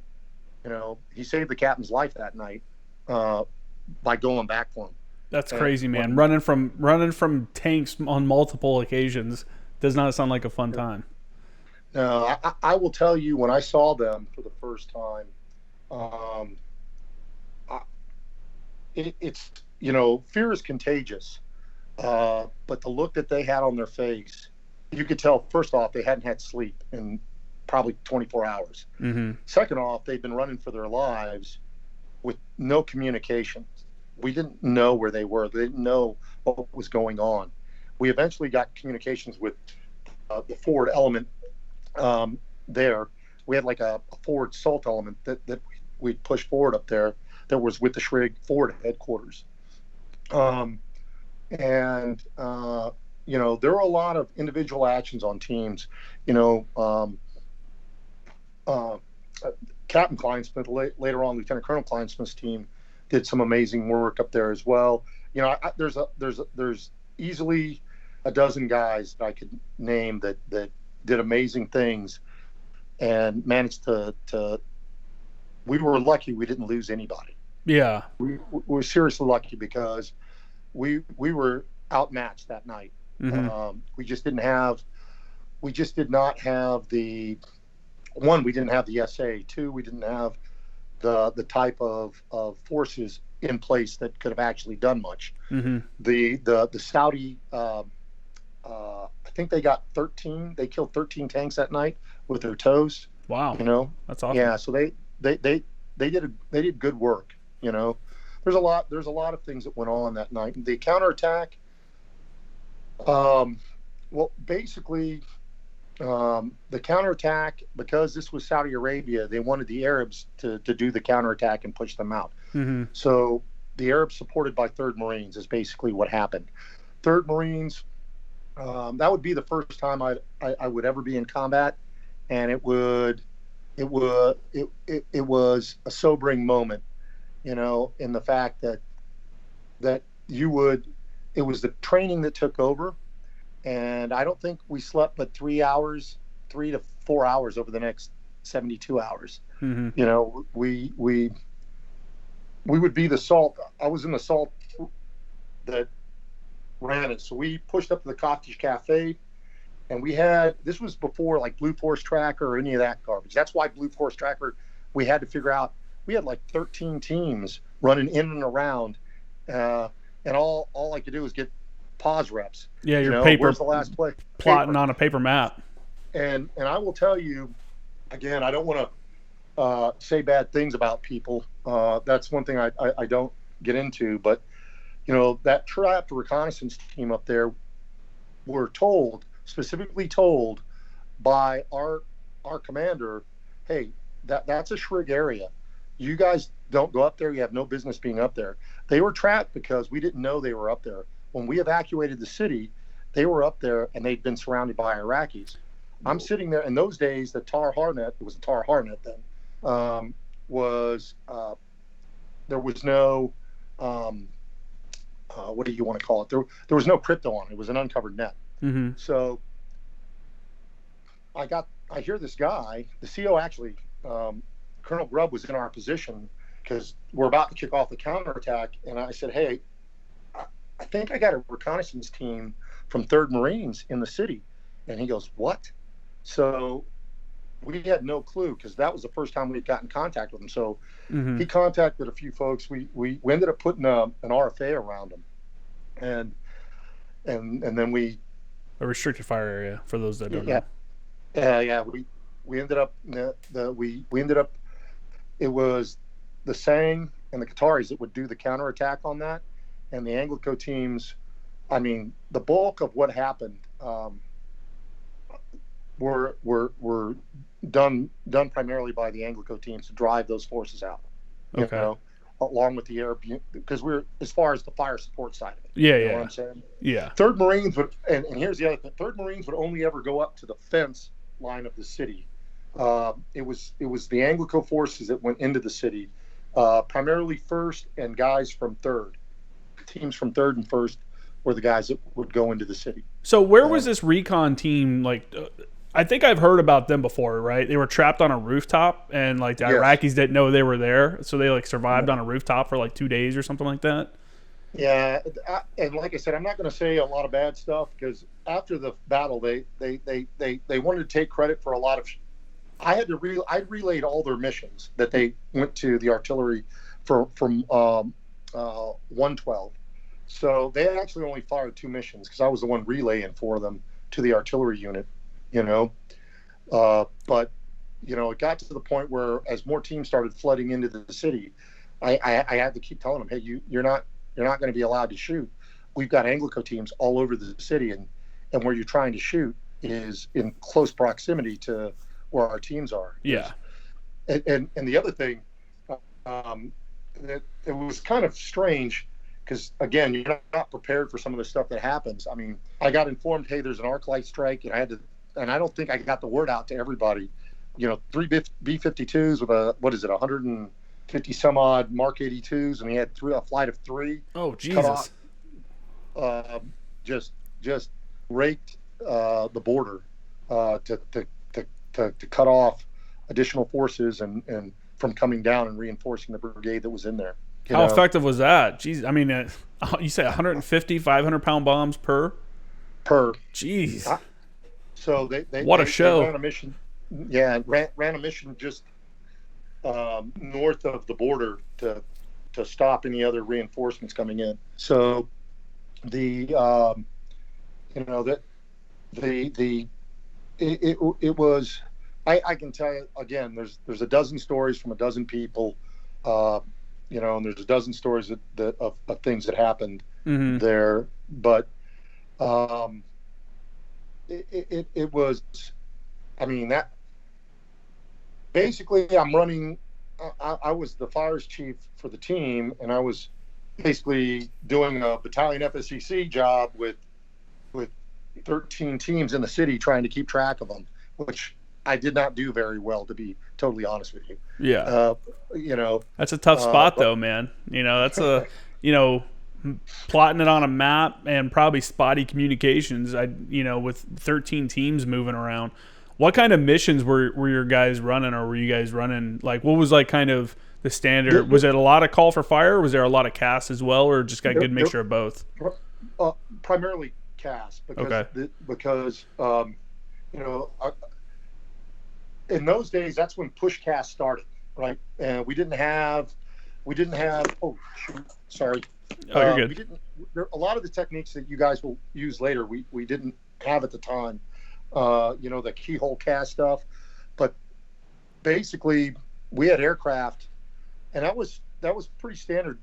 You know, different sections constantly checking in about every 15 minutes, Mm-hmm. just one right after the other, right after the other. So, and it was, and you also need to know that we had different airframes. I mean, Yeah. if you had, um,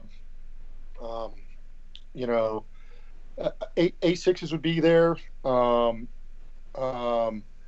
and what is it, 24 Mark 82s they could carry. Oh, wow. So, Jeez. so yeah, the aircraft that we had were, it's sad that some of these aircraft don't exist anymore, or they're Mm-hmm. not in the inventory anymore. We've gone to more smart munitions and stuff, but you know, but that's the other thing, like today, you get with a JTAC and he's got his little book and he said, hey, I've got so many controls.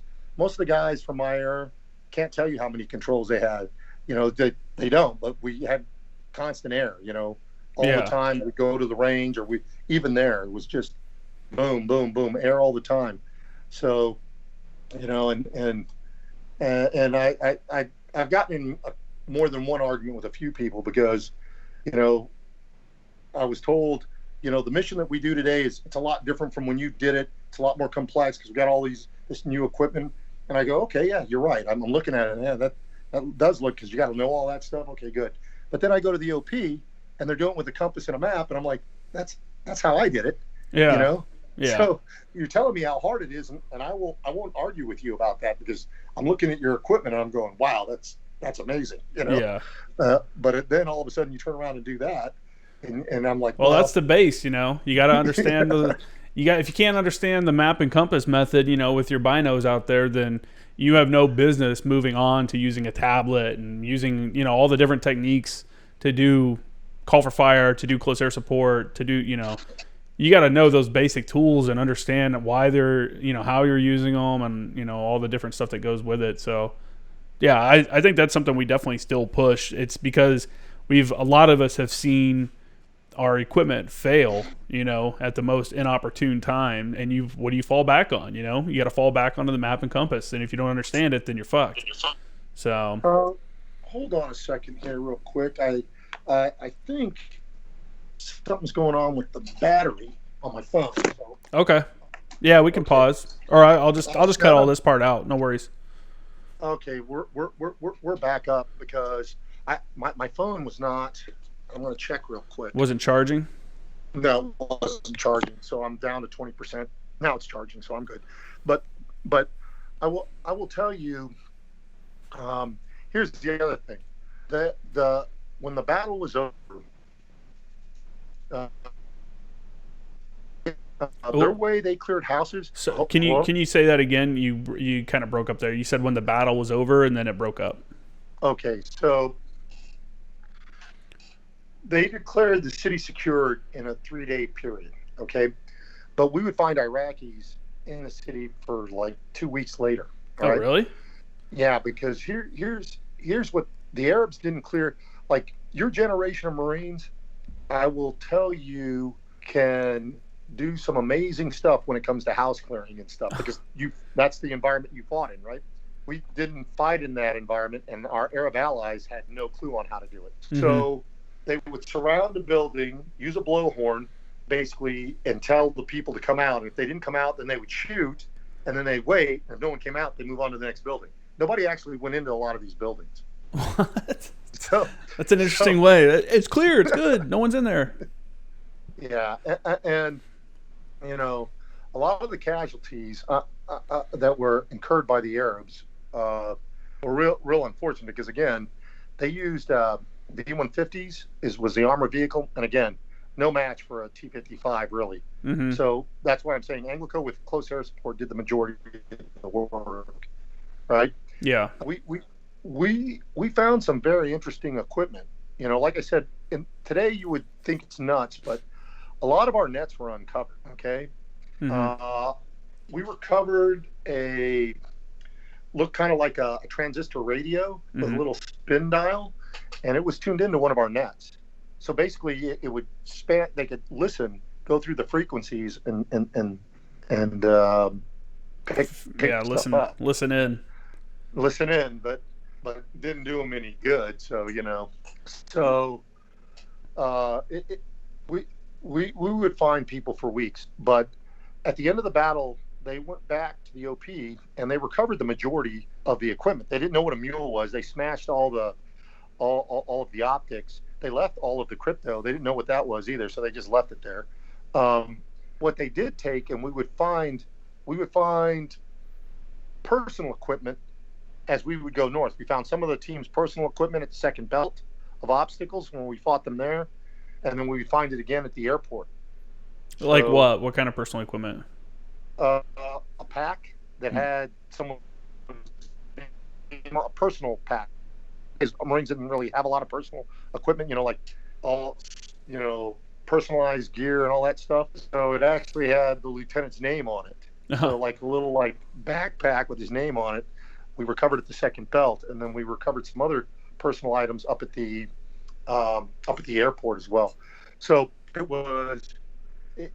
They left a lot of stuff behind because they just didn't know what it was. So we were lucky on that aspect of it.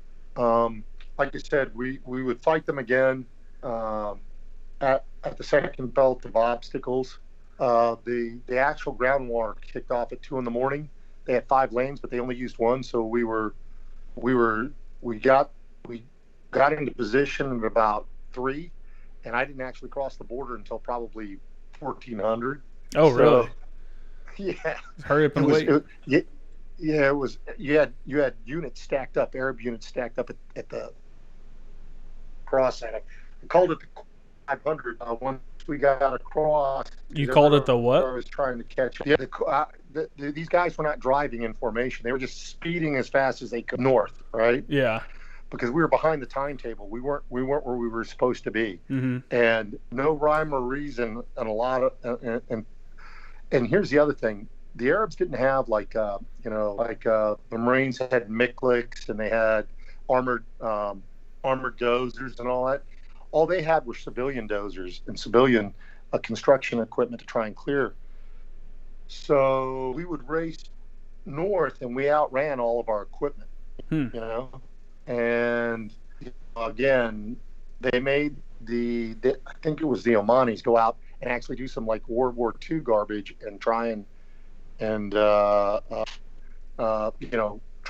the mines at the second belt with their bayonet, and they got ate up. They ate those guys up.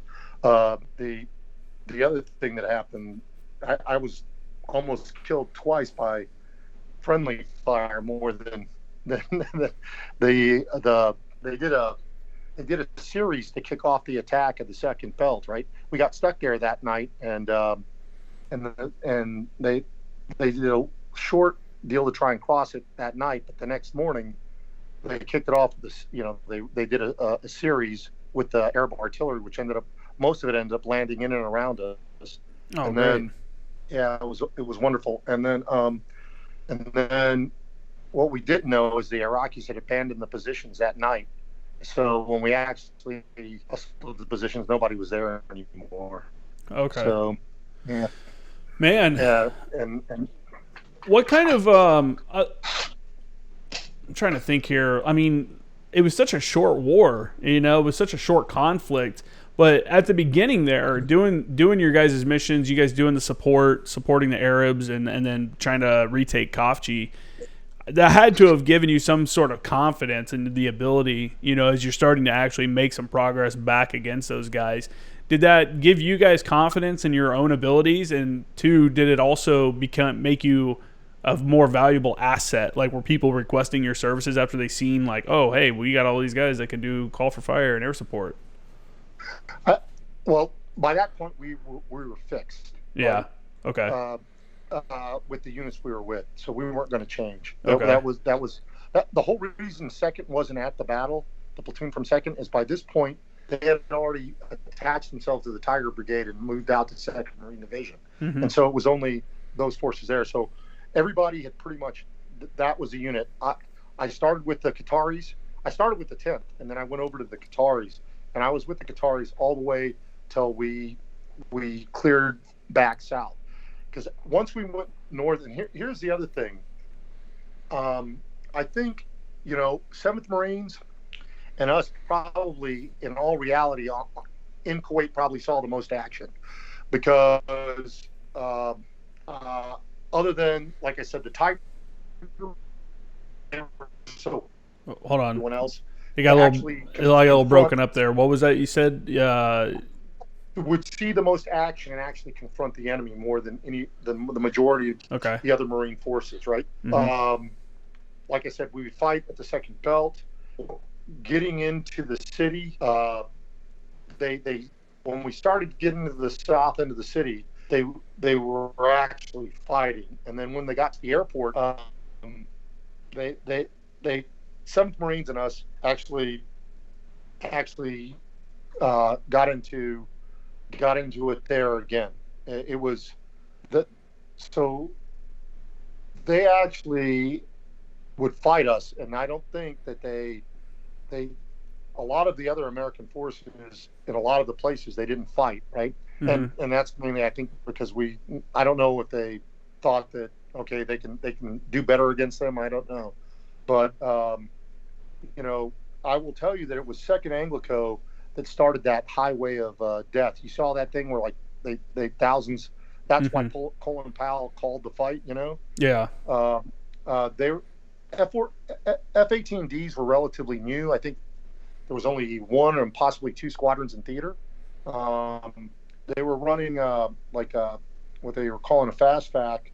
They were controlling a section of F-18Ds. Second was, and they pushed them out because they were closing off the city, but they pushed them out forward and saw that they were trying to escape. They were trying to run. And so what started off as a mission from 2nd, eventually they would call all the aircraft in the theater pretty much to swag those guys. And I mean, you've seen photographs of it, literally thousands, well over 1,000 vehicles.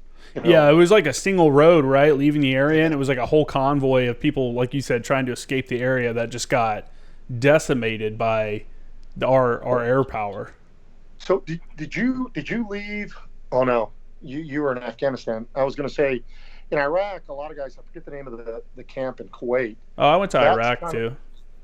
Oh, did you? Yeah, you had Ali al-Salim in Kuwait. I was at Camp Buehring. Yeah, I think it's Ali al-Salim is at the end of that road, by the way. That if you take that road going towards Kuwait City, that's the road that they got them on. Oh, no way. I've actually driven on that road.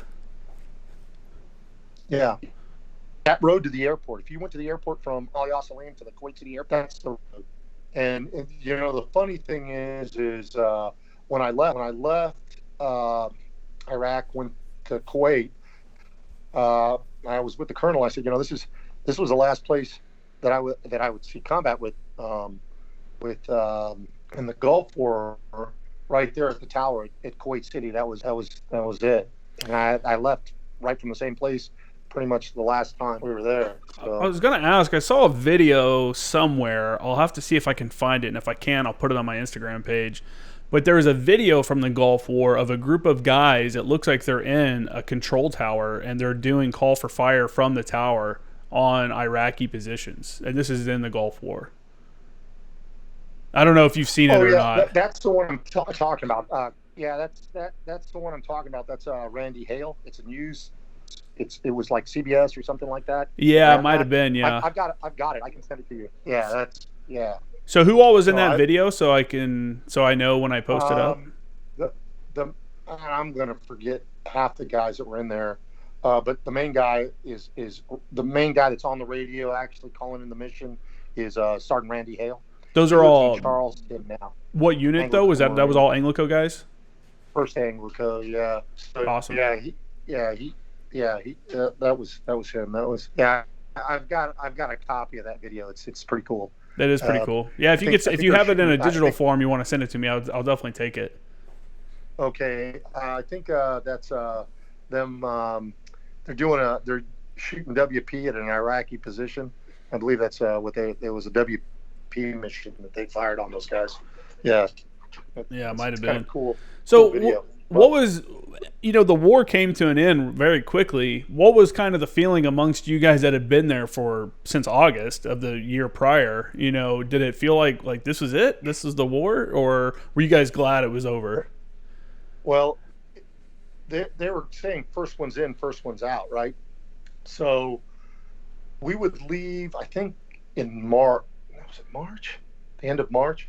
But when the war was over, I was I was in the Kuwait City dump. That was our last position, so Mm-hmm. that was really fun. Um, we they we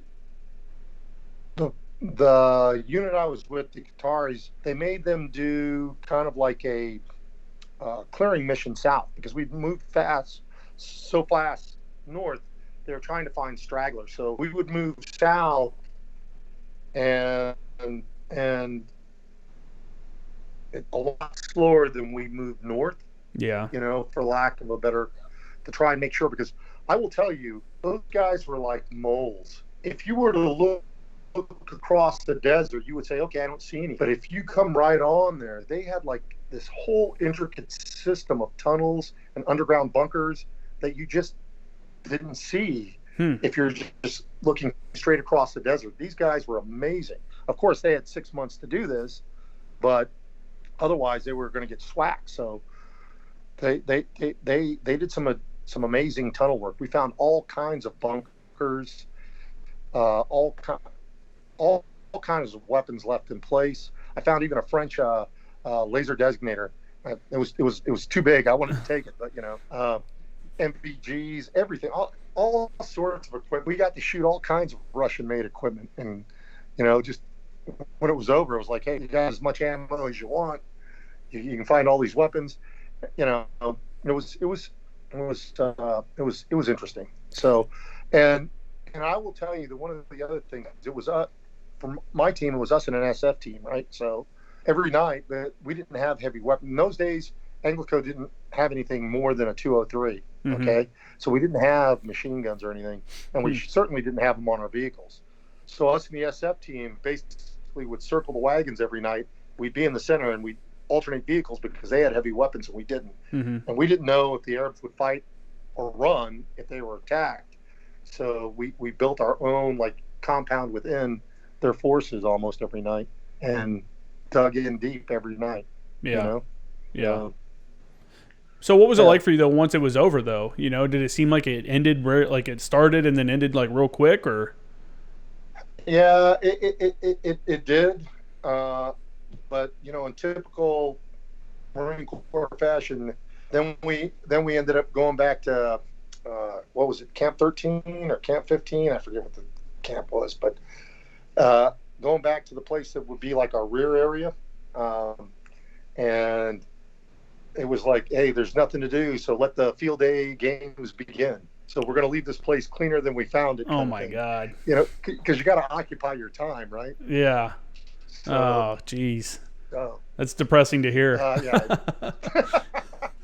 It is what it is. I guess it is what it is. I'm gonna tell you, I got extremely pissed off in the weeks that I was waiting at camp. What's that? You got extremely pissed off about what?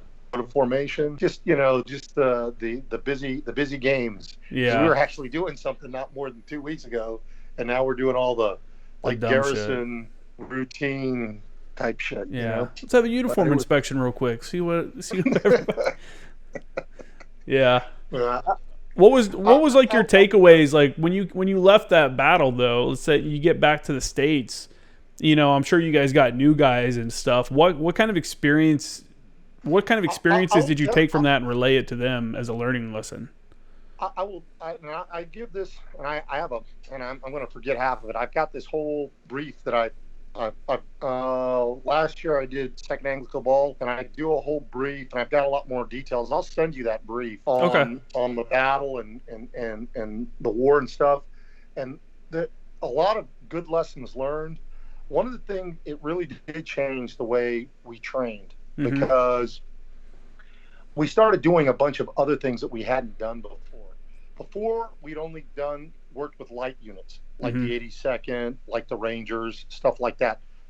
Back then we'd also go up to Fort Ord and work with the Ninth Infantry Division, stuff like that. After the war, Colonel Grubb, we went out to NTC, and we started looking at working with heavy units, not just light units from the Army, right? He started going out and actively trying to get us to work with other countries rather than just the Koreans. It prepared us, but he started looking at like working with the Australians, working with countries we hadn't worked with before, just so that a lot of stuff had come out of that conflict for ANGLICO, and it made us better. And he wanted to prepare us for whatever was going to come. There were things that we had done that were good prior to that, like working with the Koreans, deploying as a full company, and the things that we had done that we probably should have, because pretty much all the forces we worked with, except for maybe the Omanis, were all mechanized forces. So we had not done that before. Even though we were in light-skinned vehicles, we were operating with mech forces. Yeah. And that was everyone across the board for the most part, right? The Omanis were motorized; they weren't mechanized. But that kind of changed his focus and his scope as to what the company had to be prepared to do. So it was great, but we needed to know other things and needed to be able to do other things. We became really the cop for the Arabs. We had some blue-on-blue engagements. Another great friend of mine, the guy that's probably got the heart of a lion, basically destroyed an artillery battery, doing crater analysis and using an F-18. Oh, and no way. He would do, yeah. They came under fire, and his name is Butch D. He's both a first and second ANGLICO guy. He's been to both of them. He's the most mild-mannered, nicest guy you'll ever meet. But I'm going to tell you, that dude's got a heart of a lion. They were coming under artillery fire on the push north, and he told his other 6-1 with him. He said, "You know what time it is?" And he goes, "No, it's not." And he goes, "Oh, yes, it is." And they ran out there, did crater analysis. Again, it was push gas. He got a hold of an F-18. He says, "Hey, I think these are 122s. Go 11 to 15 clicks out, and you'll probably see, an artillery unit." And sure and shit, he did, and they destroyed him. He would do the same thing in OIF-1 in Baghdad with mortars, and he destroyed a mortar unit in Baghdad in the amusement park. The guy's amazing. He's just a really good dude, and like I said, I can tell you 100 individual stories, it seems like, but these guys, the friends that I made in that unit, I have to this day. They're going to do a reunion at LZ's house next year. Oh, cool. We don't have them enough, but but it's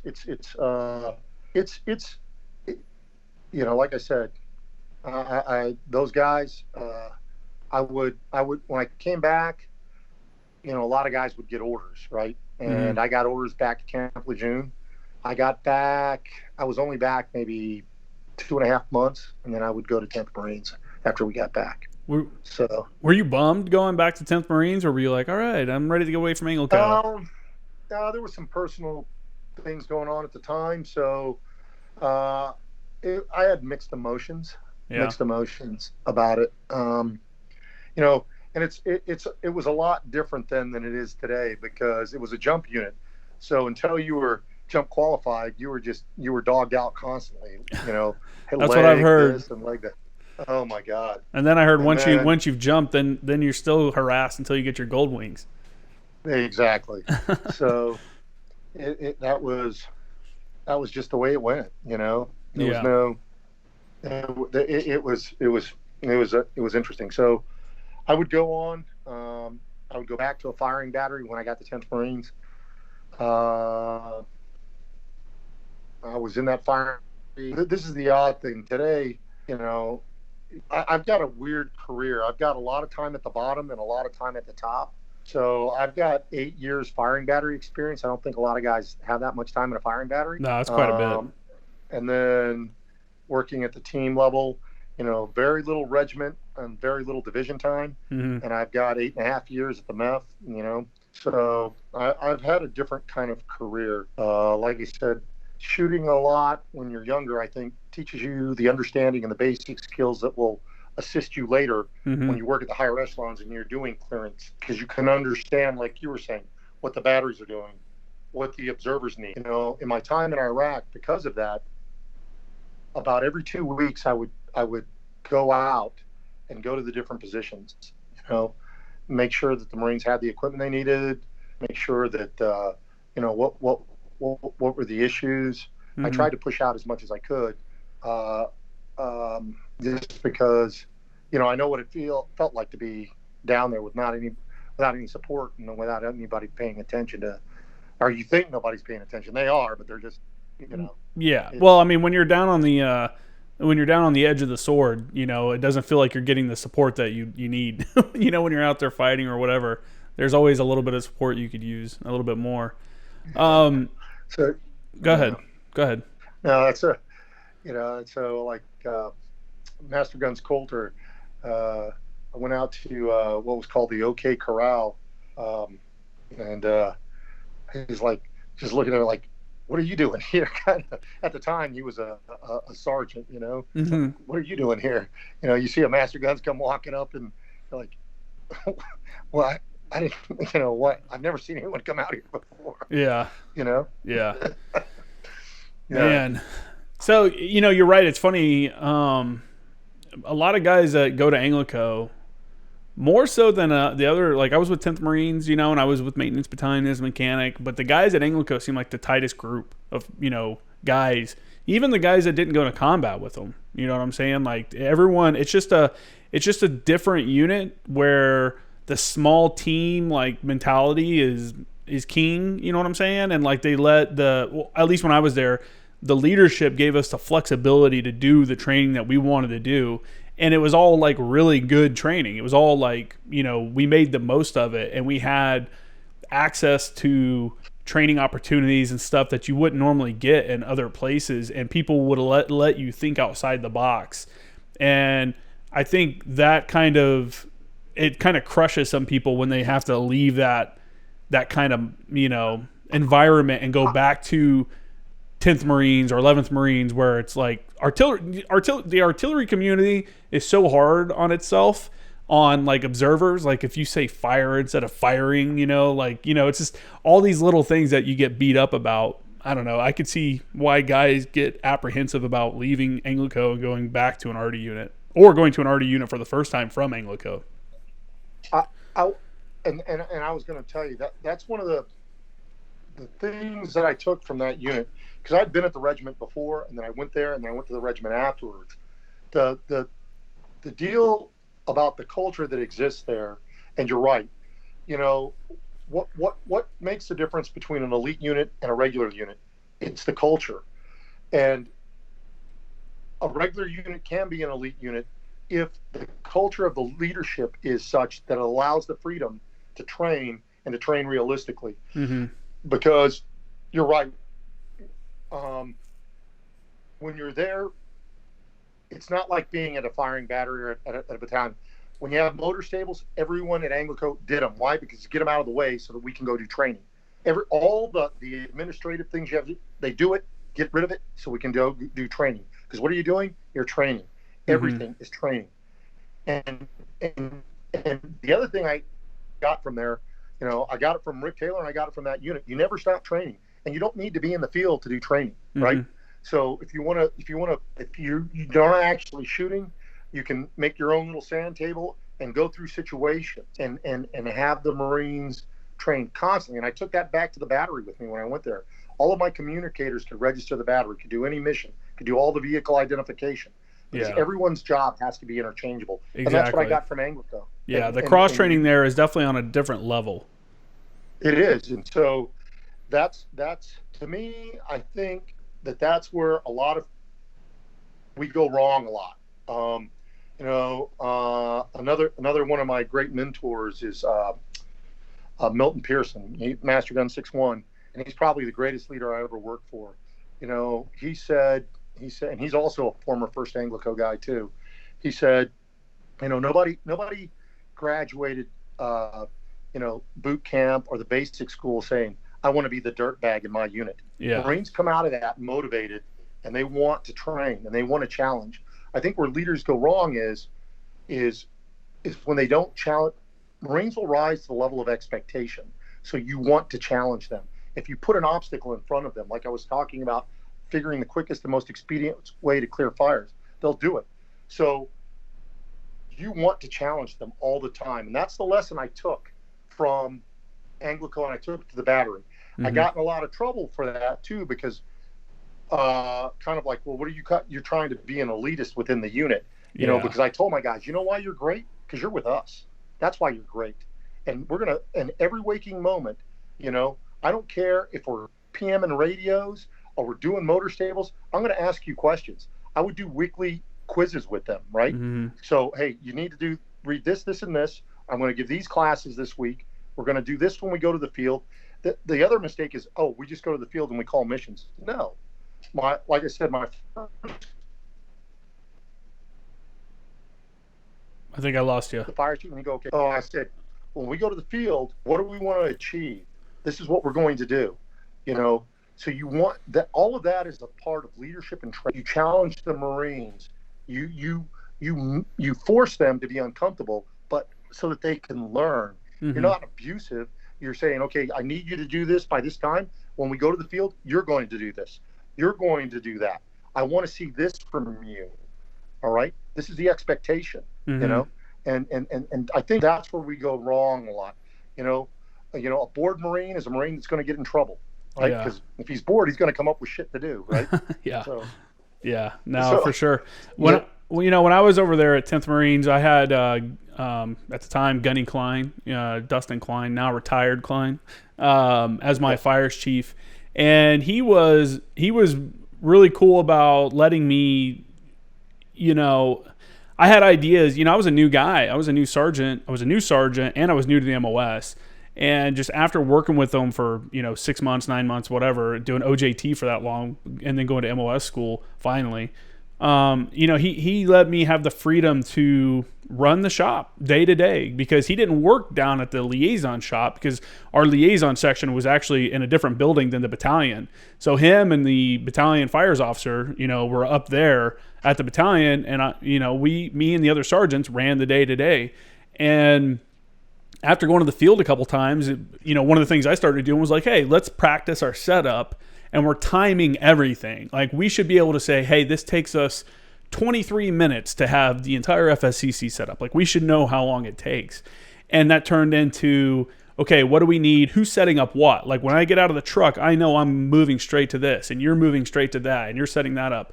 And then I had my 6-1s and my radio operators working in teams, going out and doing OE drills. Like, we had nothing going on, go outside and throw up the OE antennas, and get practice like that. Like, you'd go out to the field and you see battalion comm getting like 4 dudes out there to set up their antenna, and I was like, we don't have that many people and we don't have that time. So, I made my guys train 2 guys, set up a full stack, OE antenna, full gear and stuff like that. And we just kept working it until 2 guys could do it in under 6 minutes. And it was like little shit like that just, paid dividends when you actually go out to the field and do stuff, for real, or in the field, or even if you go into combat and do it. Like, I never went with those guys to combat and did something like that. But what I'm saying, like you said, as long as the leadership allows that kind of free thinking to, hey, how can we do this better? Like, we're going to make mistakes. We broke so many OE poles. I told my dudes, I'm like, if you break another fucking pole, I'm like, we cannot afford to break any more poles. The comm section is not going to give us any more poles for our antennas. But it took breaking poles to get them to the level where it was acceptable, where they could go out and set up and have the entire Fire Support Coordination Center set up. I remember our guys were so good. Other than 1st Anglico, my team at 10th Marines is the tightest we've ever been. Like, we were firing on all cylinders there, man. And we would have comm up so fast that Gunny Klein would be yelling at the comm chief, Corporal Jones, this Native American kid we had on our team, the comm chief. And he'd be like, what the fuck? Why don't we have anybody? Da-da-da-da-da. And Jones is over here like troubleshooting everything. And he's like, Gunny, we're the only ones set up. Like, then he'd come to the realization that no one else has comm up yet. Like, we were the first ones up. And that was the standard. It was like, we're always going to be the first. No one's waiting on the observers. No one will ever be waiting on us. We will be set up and ready to go when needed. And that's kind of how we tried to train to. Hey, real quick, I'm going to probably have to break here shortly with you. I can do an interview a little later today. I've got to drive about 3 hours down the road. No, man, I tell you, I was going to end it here pretty soon anyway, because we're at almost 2.5 hours, which is crazy, right? It goes real quick. Yeah, it does. Let's go ahead and end it here, and then we'll just set up a follow-on time. I'll have you come back on in a couple weeks or, a month or two, some other time, and we'll get into some more of the other details. So okay. If we're going to go ahead and end now, if you want, you can go ahead. If there's any kind of organizations or like companies you want to, shout out, feel free to go ahead at this time. Okay. Well, I'm going to tell you. So I belong to there's a couple I'll say. So I belong to a group of Marines called, we played rugby together. It's a memorial team. It's called the Old Breed. We basically, we've had over 20 Marines that we have played with, both East Coast, West Coast, have in OIF or OEF have been killed. So our motto is we played with them and now we play for them. We do a college fund. We support a bunch of different events throughout the year. But we play together, and this year we couldn't go to our big tournament, which was up in Saranac, New York. That's where we should be right now because of the COVID thing. Yeah.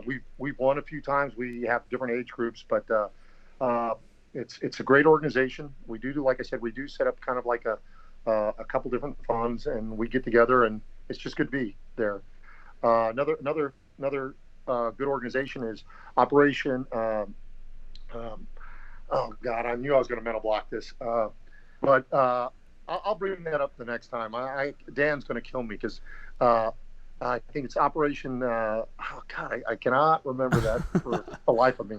But it's an organization for combat vets to get together, and try and work through different things, and they come together mainly so that they don't feel that they're alone. Yeah. That they try and help with the VA. They help with any kind of PTSD issues. Try and working through those things. Operation Fit Vet. Okay, and I will. You might have to cut that out because if I screw this up, Dan's going to kill me. Because Dan runs the organization. He also used to work for me. He's a great dude. I'm leaving all that in. However, but if you want to send me the links for those, I'll put those in the show notes so people can actually take a link to either one of those organizations. Okay, I will. Hey, it was great talking to you today, Justin. And what I'm going to do is I'll try and get you that video digitally, and I'll try and get you the links. And hey, I may be able to call you later this week. I don't know. Okay. But I will let you know. Yeah, man, we'll set something up because, like I said, before we started recording, I start school in about 3 weeks, and I'm taking 6 classes at a time like a maniac. So I wouldn't mind doing a couple interviews to have stacked up in reserve just in case I get a little behind on schoolwork. I can't let my schoolwork fail to do the podcast, but that might help me out there. Yeah, man. But no, it was great talking to you. Great information. And for those that don't know, we haven't even touched on a ton of stuff. I'm sitting here looking at your bio right now, and you were at Continue Hope in Somalia, Promise and Deny Flight in Bosnia, Support Democracy in Haiti. You've done all these other things that we haven't even gotten into. So I look forward to, our follow-on conversations. And I appreciate what you guys did. And I think you guys set I think the work of the guys that came before us were always, we all stand on the shoulders, of the giants that came before us.